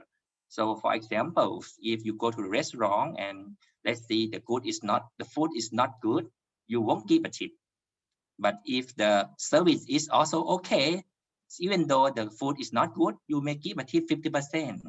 And so if the service is good and the food is good, you give a tip for 100%. These are the real numbers. So neural networks is learning. Basically, you want to train the machine with the input and output to get the patterns. So with the error and success. So with the feedback, for example, let's say the MLP with the back propagations, for example. So evolutionary algorithms is optimizations. So basically it's inspired by the biological evolutions. So genetic algorithm, for example, so you have the mutation, crossover, selection, or whatsoever. And then you have the fitness function to define the quality of solutions. So basically it's a partial search. So you may get the good enough solution given the complexity trade-off. So this is all AI. Then we work on the machine learning. So the machine learning is what? It's a subset of AI. Basically make the machine learn by its own. Then recently we have the deep learning, right? I think Professor Tuba already talked about that. So it's a subtype of machine learning. So now we have the several layers of processing. So now we can let the deep learning, find the feature by itself and do the classifications. This is the difference from machine learning and the deep learning. So then we have the three key of the machine learning: supervised, unsupervised, and recently in reinforcement learning. So supervised, as the name says, we have the input with the labeled output. So we have the mapping, so for example, in the figures. So we have what is cat, then what is a dog, and we have the new figure, and we can guess is it dog or is it cat. Then it can be used in the area of classification, regressions. In opposites of the supervised, is unsupervised self-learning, basically in the right figure. So we can see, we can group the set of the cat from the group of the set of the dog. So it can be used in clustering and associations. So now we have reinforcement learnings. Basically, we want to learn, try to maximize the reward. For examples, in the figure is very good examples. So if you want to train the dog to do some behavior, let's say you want him to sit, then you can basically you try to have them learn. If he do something very good, then you give a reward. If he doesn't do something that you want him to do, then you may not give a reward or even the penalties. And this is the area that the machine try to perform the operation several times and use the result basically to get if it's correct or incorrect. So in this reinforcement learning is recently, research. So now when we talk about the machine learning algorithm to be used in IoT, and I will talk about IoT a few minutes later. So I grabbed the table from the future internet. Basically, this all list of the learning types: supervised, unsupervised, reinforcement, and also the algorithms have been used in the smart transportation. So that's done for the AI. So now we move to the Internet of Things. So what is a thing? Thing is not just computers. Thing can be anything.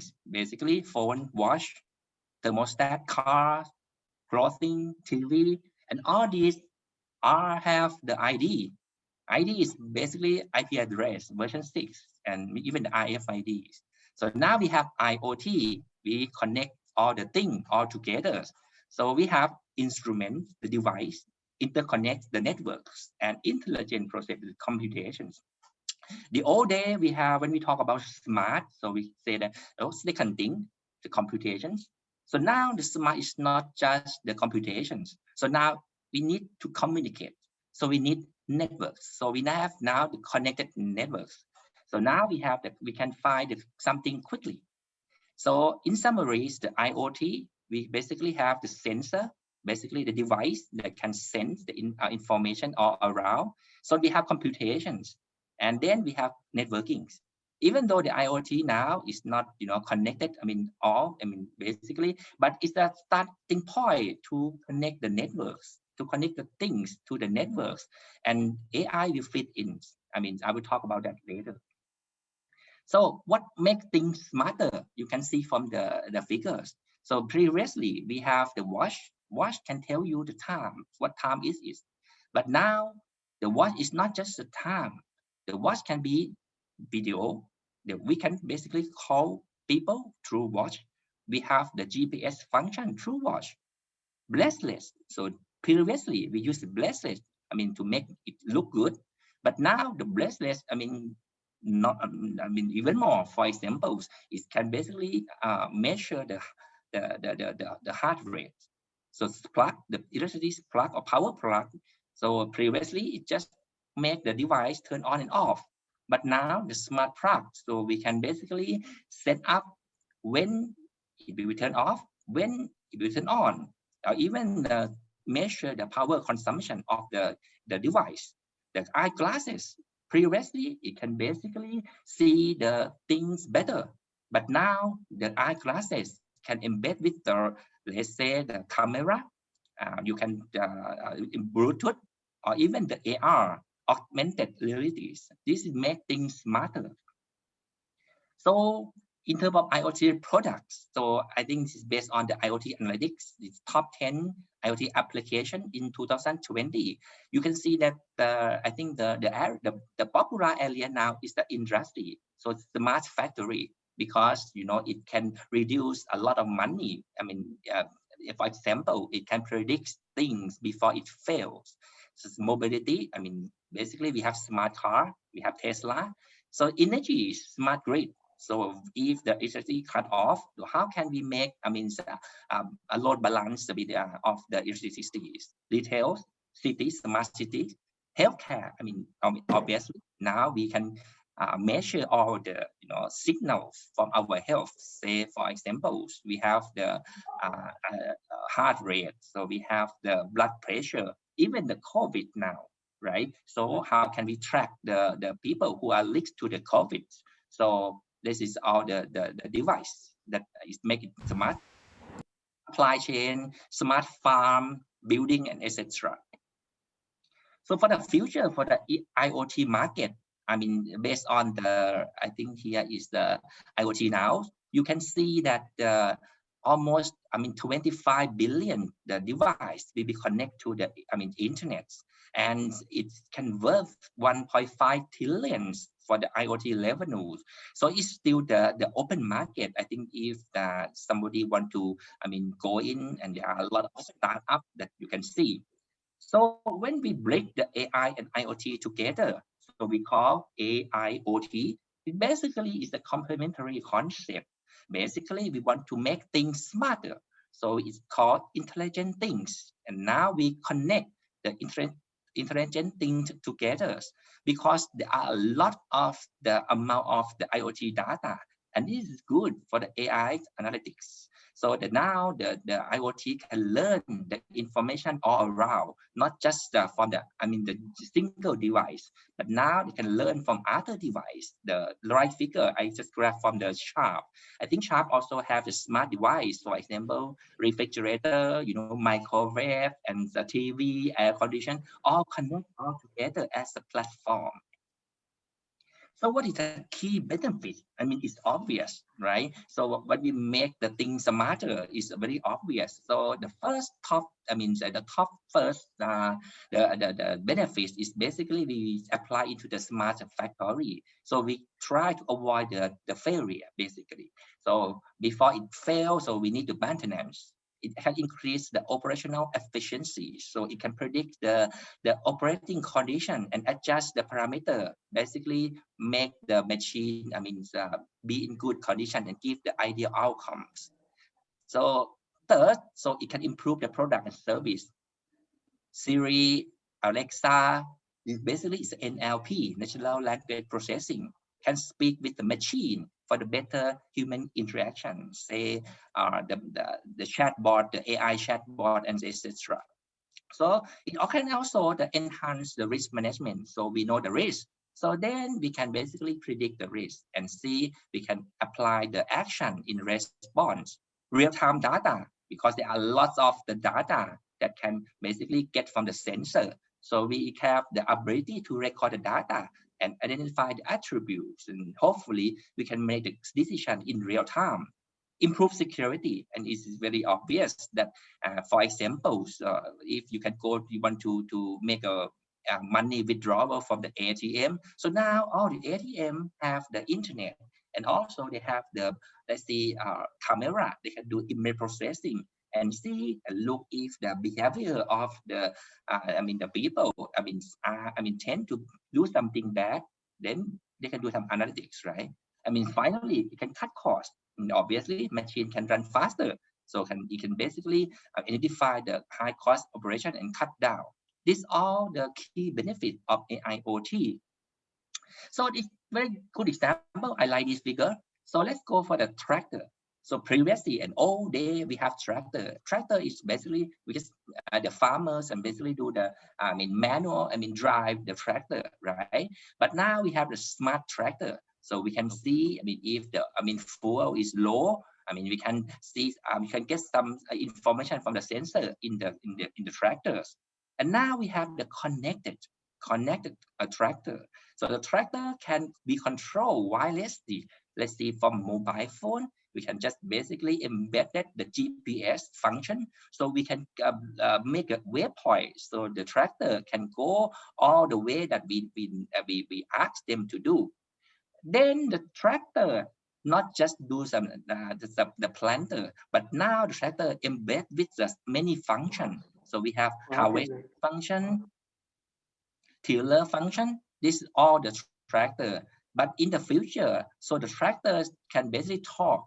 They talk to other tractor. They talk to some other some other device. For example, the tractor can send it. I'm sorry, I think somebody talked about that. Okay, now the tractor can talk, right? They can send the information to the cloud. So the cloud can do what? Cloud can have more information from the, let's see, the weather information, the seed optimizing information, the farm equipment information, and all these to do analytics, right? And AI play a part. Then AI send some good information to make the tractor do something in the optimized way. I think this is very good for the smarter system. For in terms of real time, a real world AIoT example, this is obvious. I won't go much in detail. Tesla is very good example. It's basically a connected networks. So the car can learn the information from other cars and pass to other cars. And those information can be used to predict the behavior of the car or even the pedestrians. So for example, if there is the accident in front, or let's say if they want to try the accident, for example, the Irobot Roomba is all example of the AIoT. Basically use all sensors. They can detect the obstacles, dirty spot, And others, and also they can lay out the living space so they can walk all around to basically make it clean. The city brain, this is from the Alibaba. So basically they can make the urban planning, so they can detect the traffic. They see if the congestion, so they can adjust the traffic lights accordingly. And that can also help the ambulance to go to the destination faster. Nest Lab, I think Google, had that, long time before, right? Basically, we can control the device. So now we can allow the temperature to check and control using the smartphone. So now the temperature, some friends, then we can adapt the temperature accordingly. So what is about the issue?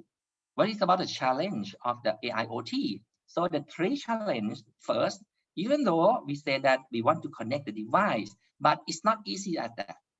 So in some networks, it's a local. For example, Bluetooth, Zigbee is so local. So how can we send this information to the networks if they the internet? So we need a gateway, for example. And also the device still some that is not standardized. For example, some they have owned their proprietary. So now the machine still cannot connect to the internet. Second, understand the data. So sometimes we have a lot of thousands of data, but we don't know what it is. So we prefer the structure of data. And then we need the domain expert to define what it is, what data is it. For example, if the machine with a lot of the vibration will soon fail. And these are information we need. Finally, the training AI. So the AI needs training, right? It's like a human. We need to learn. Then not a single model can be used for all case. So we need a different case. And then AI can be biased based on the initial set on the set of data. So we say garbage in, garbage out, right? So if we put some, not good, input, then we have the bad output. So now that is the concept of the AI, right? And we have the information sent from the sensor to the cloud, right? But now there is a problem because there is the concept of the real-time AI. What is the real-time AI? Basically, it can act or react immediately or instantaneously. We need the faster result and less bandwidth. So now we don't want to go to the cloud computing anymore, but we try to move the cloud to the edge. We call fog computing, for example, right? We try to get the low latency. So we want to have the faster real-time, decision making. So that's the concept of edge computing come in. So next, the connectivities. So when we have cloud, because cloud is so far, then sometimes in some area, if for example in my case, previously, before I just not at the laptop, I have the good connection. So what is the problem? It's because sometimes some area there is no connection. Then the problems come in, right? We connect to the cloud. Then we need sometimes some kind of the hierarchical layer. We have cloud, we have edge, and we have device. Finally, more security in cloud computing. The security, is all around because all can connect, right? All can access to the cloud computing. Then the concept of the edge computing comes in again. So now, normally we own the edge, even though we have the concept of a private cloud computing.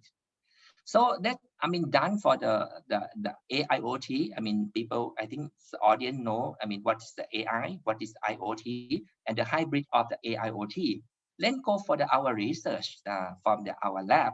So we have we research in different kind of AIoT. I'll give some examples, the 3 examples, and then I give you the applications, and hopefully we can do something, further, like a collaboration or etc.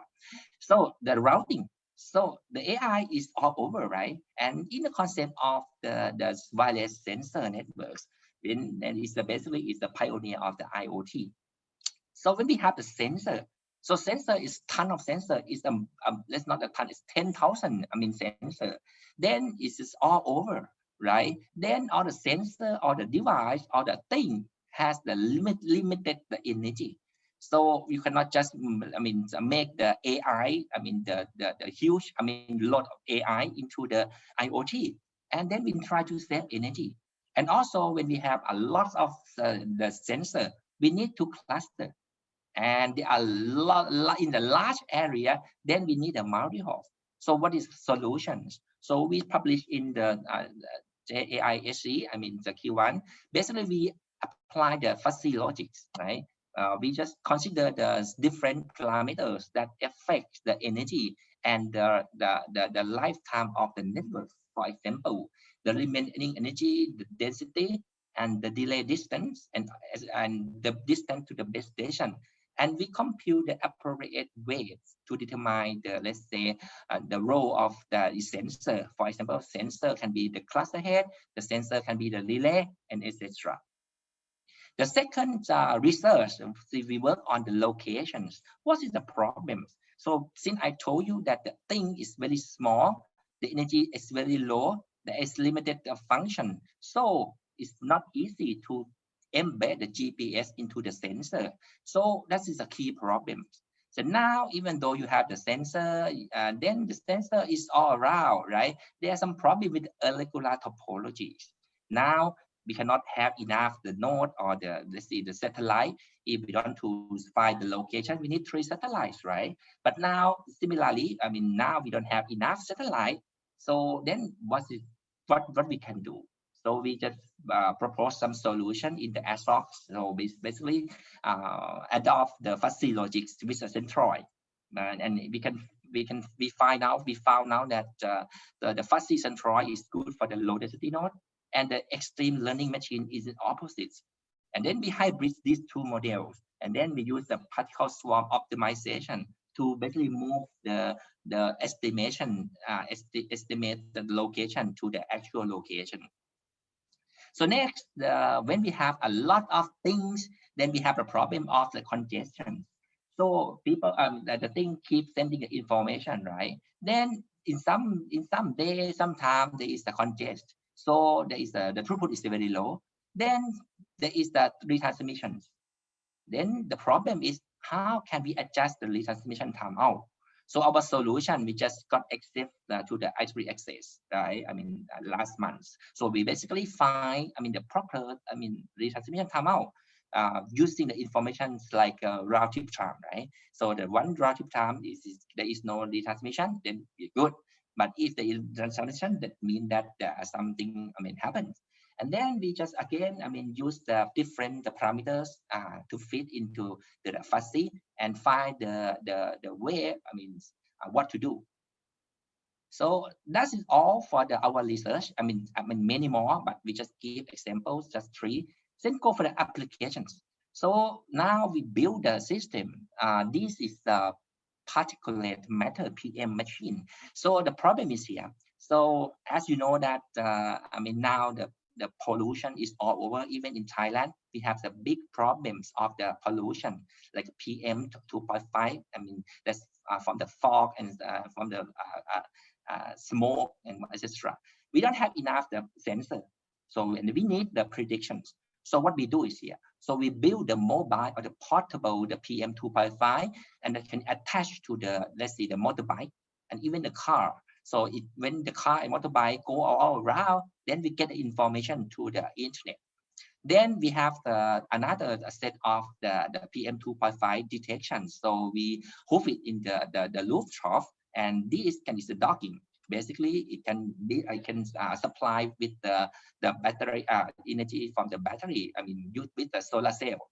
And we also have some equipment to measure the wind speed and the directions. So, and all this information to be fed to the Firebase. And then we do the analytics, basically to define or to measure or predict. If the PM will be high or PM will be low. Second, the garbage collection board. So here, what is the problem again? So in Thailand, we have the very popular festival we call Roi Krathong. Basically, we just let the floating device, a small boat, to go to the water for the sake of let's say we want to apologize the water, a god of water, say that we may do something good or bad with the water. then we just apologize and pray for the good fortune, right? So the problem is here. After that day, there are thousands of floating devices, and it's difficult to get it off it, right? So now we just build the machine, basically the board, I mean small board, and this board basically control through the mobile phone, right? The board can basically go, I mean, automatically. I mean, the power can be recharged with solar cells. This is a GPS navigation. So basically, we can just point out from the mobile phone, I mean, where they should go. And then again, I mean, we can control. I mean, and we are work on the moving the board, because now we can just go straight, right? But sometimes if there is the obstacle, so we need to find some way to go around. So we are collaborate with the sonar and the image processing. Finally, the moth extractor. So a problem again in Thailand. Our main dish is based on rice. When we have rice, there is a moth. So the problem is here. So it's not easy to take the moth from the rice. So we build the machine similar to rice cooker, but it's a prototype, right? It's maybe a lot much bigger. So we basically build this machine. It can control over the mobile phone. So we embedded the blowing mechanism basically to blow the moth off the rice, because of the nature of the rice is the weight is lower than the moth. And then we have the feedback control, right, to basically see if still there is the contamination of the moth with the image processing and the color sensor. And then we feed it back, and we keep doing like this, right? And this is all the three devices that we build, the IoT and the AI. Okay, I think, thank you. That is so much talk, but what to catch? So now I think all of you know AI, IoT. So we now have the AIoT, and we are waiting to see the future application of the connected smart things. So there's some concern of the IoT, because again, the thing is, very small. The energy is very limited. Then we have the AI. With AI needs power. Then we have the computational and the communication trade-off, because if you want to compute by your own, then there is the energy involved. If you want to send information to the cloud or to the edge, there is also the communication cost, right?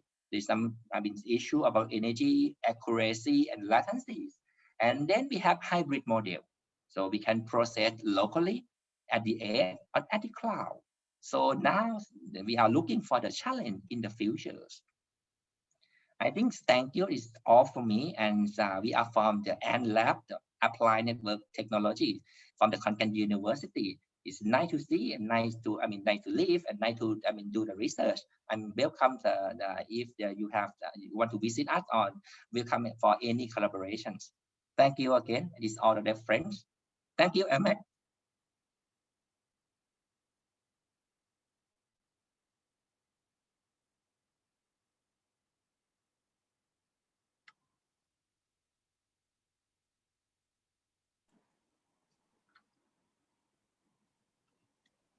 Thank you, Dr. Chakchai. It was nice to hear from you after a long time, and appreciate your gesture to be a part of the SMARTCOM conference right from the beginning of the commencement of this conference in 2016. Thank you.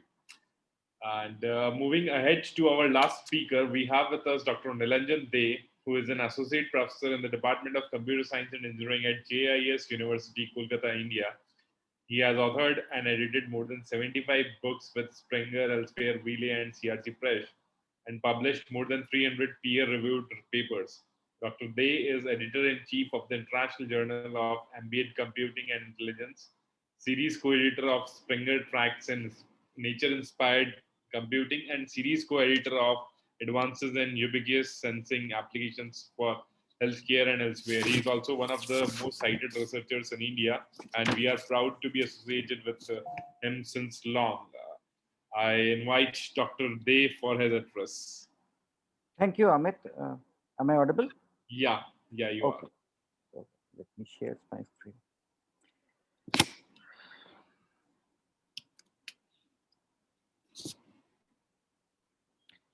Okay, a very good afternoon to all of you from Kolkata. So I'm going to give a talk for next 10 to 12 minutes on a silent tip of sight. So there is a disease which is called cataract. So world's most common cause of blindness, and that is basically responsible for loss of vision of 20 million people. So cataract is that type of disease. So basically there is a clouding in the lens because of the age, might be the injury, or might be sometimes congenital. So it's a kind of, it requires a 15 minutes operation, and you can get rid of cataract. But there is another disease which is called glaucoma, which is the second more common cause of blindness. And almost 1/3 of the people were infected by cataract. So this disease, this glaucoma, it sometimes needed proper medication, sometimes also needed some small operation, but truly speaking, it is not curable. So once it is not curable, then it needs some early detection. So if you go for a proper early detection mechanism, then might be you can slowing the progress of glaucoma. So to slow the progress of glaucoma, we need to go for early detection, and computer vision, plays an important role for this. And if you study the ophthalmo diseases, mostly many researchers are working in this area, this glaucoma, but not in cataract, because cataract is curable, but glaucoma is not curable. So glaucoma is, there is no pain, there is no symptom, and no wonders. It's called a silent tip of sight. So if you have glaucoma, there is no way to understand that you have glaucoma. But for ophthalmologists, they try to measure 3 things by which they can understand that you have glaucoma or not. So one is the pressure in your eye. Second is the thickness of the optical nerve, your optical nerve. And the third is the peripheral vision. So by measuring these 3 factors, they can only understand that you have glaucoma or not. So as there is no pain, no symptom, so you will not be able to understand even if you have glaucoma, mainly in the early stage, or might be in the advanced stage also.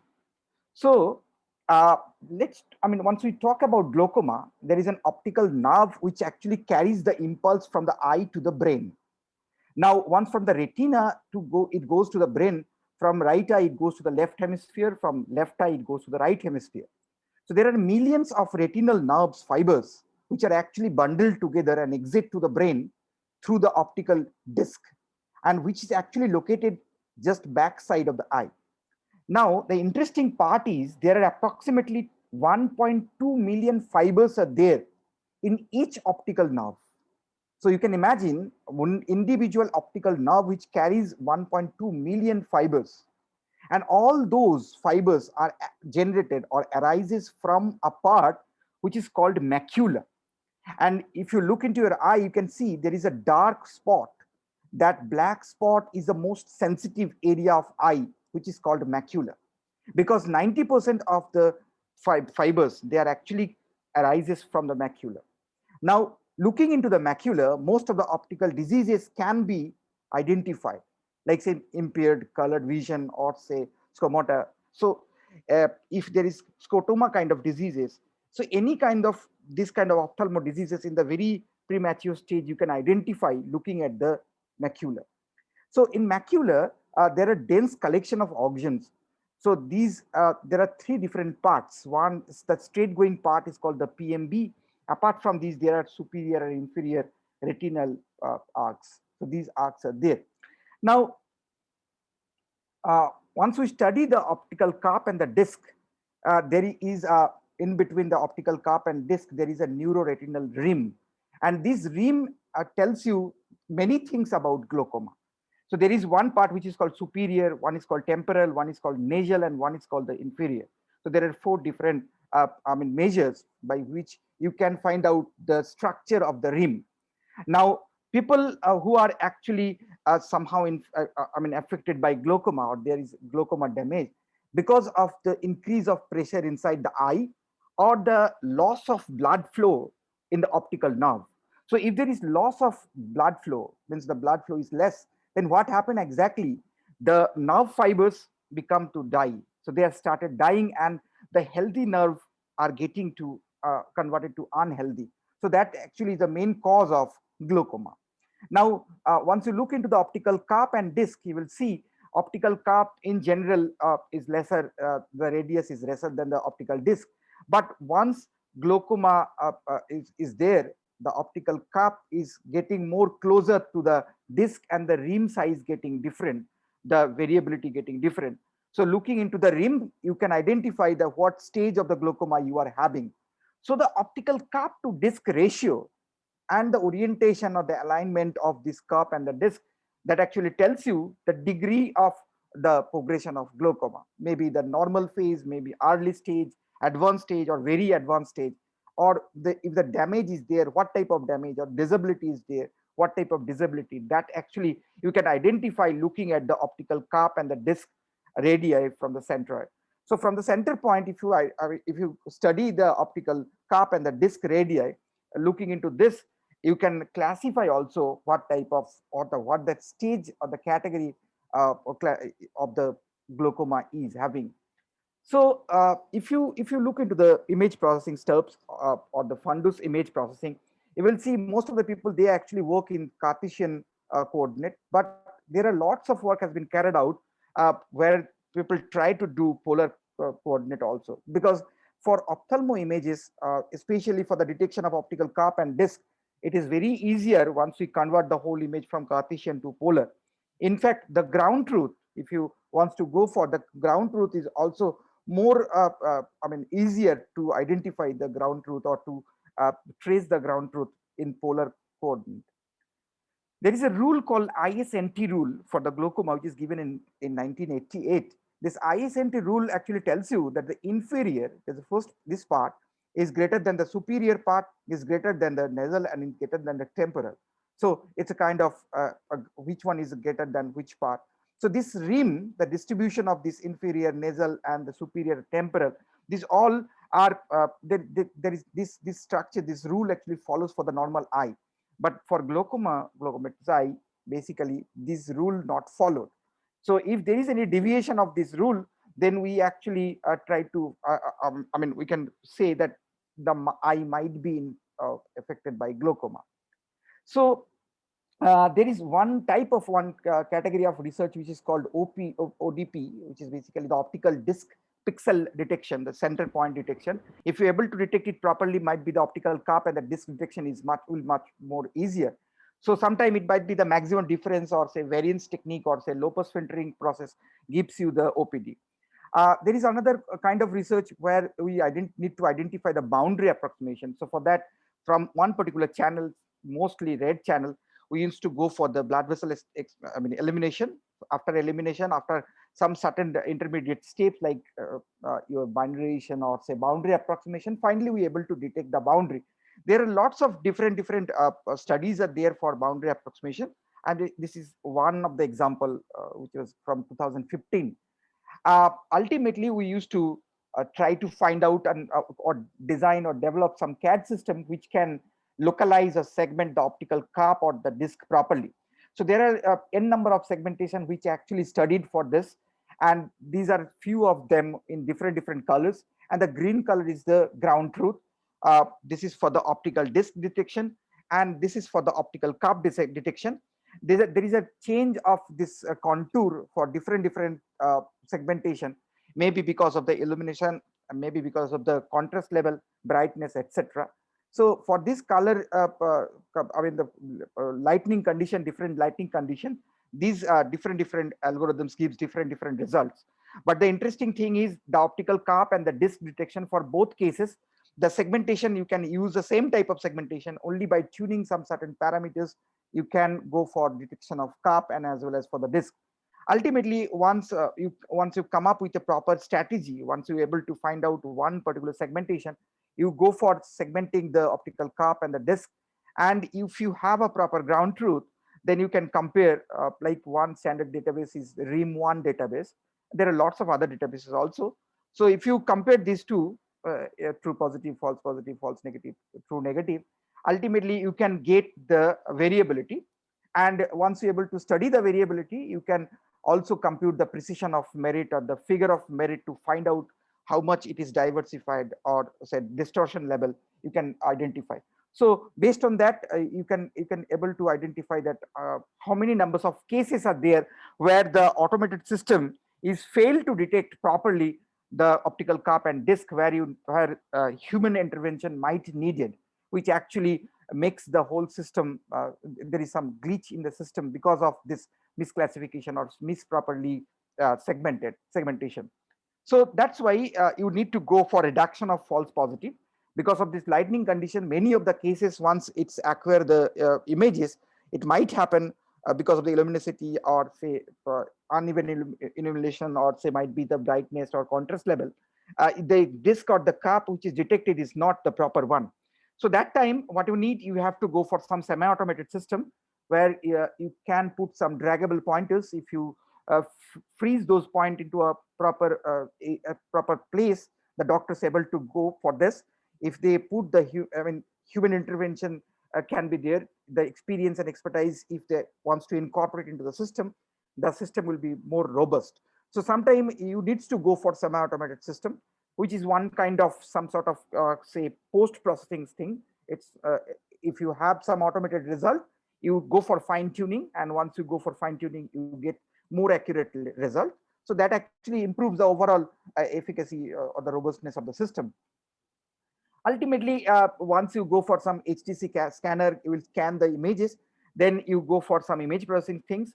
And once you get those features and all, then if you go for shallow machine learning, maybe some data mining techniques, you go for some decision rule, and ultimately some diagnostic support system you will get. So in a more broader, generalized view of pattern recognition point of view, so data acquisition, pre-processing analysis, and feature extraction. So you need to go for pattern classification. Ultimately, what you are trying to do, you are trying to find out the optical cup to disc ratio from where you are trying to classify, is it normal or is it glaucoma. So these are all say years back technique of shallow machine learning era. Then that time people also tried color channelization, equalization of the channel, grouping of the features, and ultimately get the output features. Then comes deep learning framework. Once the deep learning framework introduces, then convolution neural network and the shallow machine learning things we try to club together. So multimodal classifier fusion sometimes gives a more accurate result. In our cases, we almost obtained say around 99.34% accuracy, sometimes more 5-6% accuracy. So it's very close to 100%. So this is one kind of multimodal fusion, classifier fusion kind of things, where we try to combine both handpicked features and the deep learning features. Deep learning framework, we combine both. So lastly, in few years back, 2 years back, there's a MNet segmentation also deployed. So once you go for UNet, U-shape convolution neural network, there are different challenges. It's very slow, and for each and every layer you need ground truth, and which is very difficult to find out. So this gives a very high accuracy, and the system is also very robust.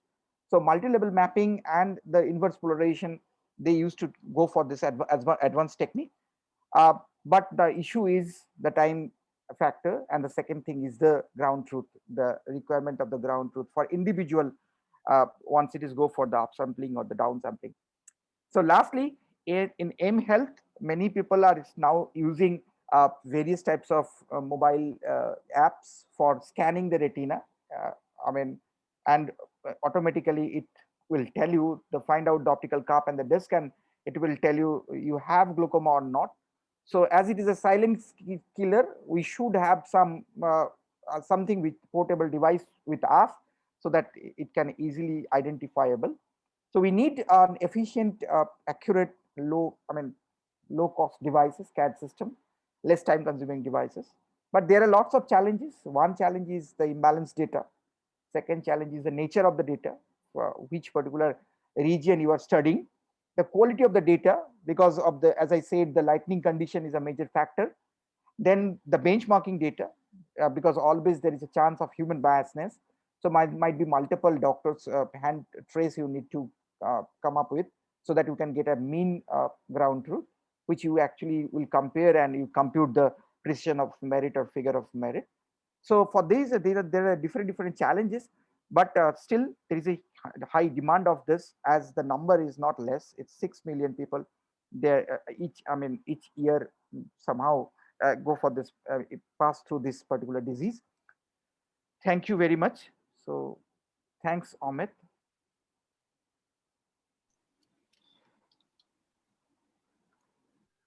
Thank you very much, Dr. Nilanjan, and it was a nice, appreciable talk over medical imaging and all those things. And I appreciate the time of everyone who has spent a valuable time of almost 2.5 hours to attend this session digitally from across the world line.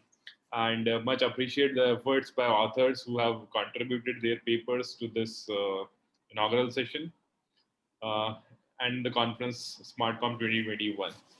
My thanks are due to all the speakers who have spoken in this session in form of guests and keynote speakers and spending their valuable time. I also understand that time zones of everyone is not very suitable, but they have made their own efforts in order to be a part of this SmartCom conference just on the request of our committee and me personally. So thank you very much, everyone who is being present of this.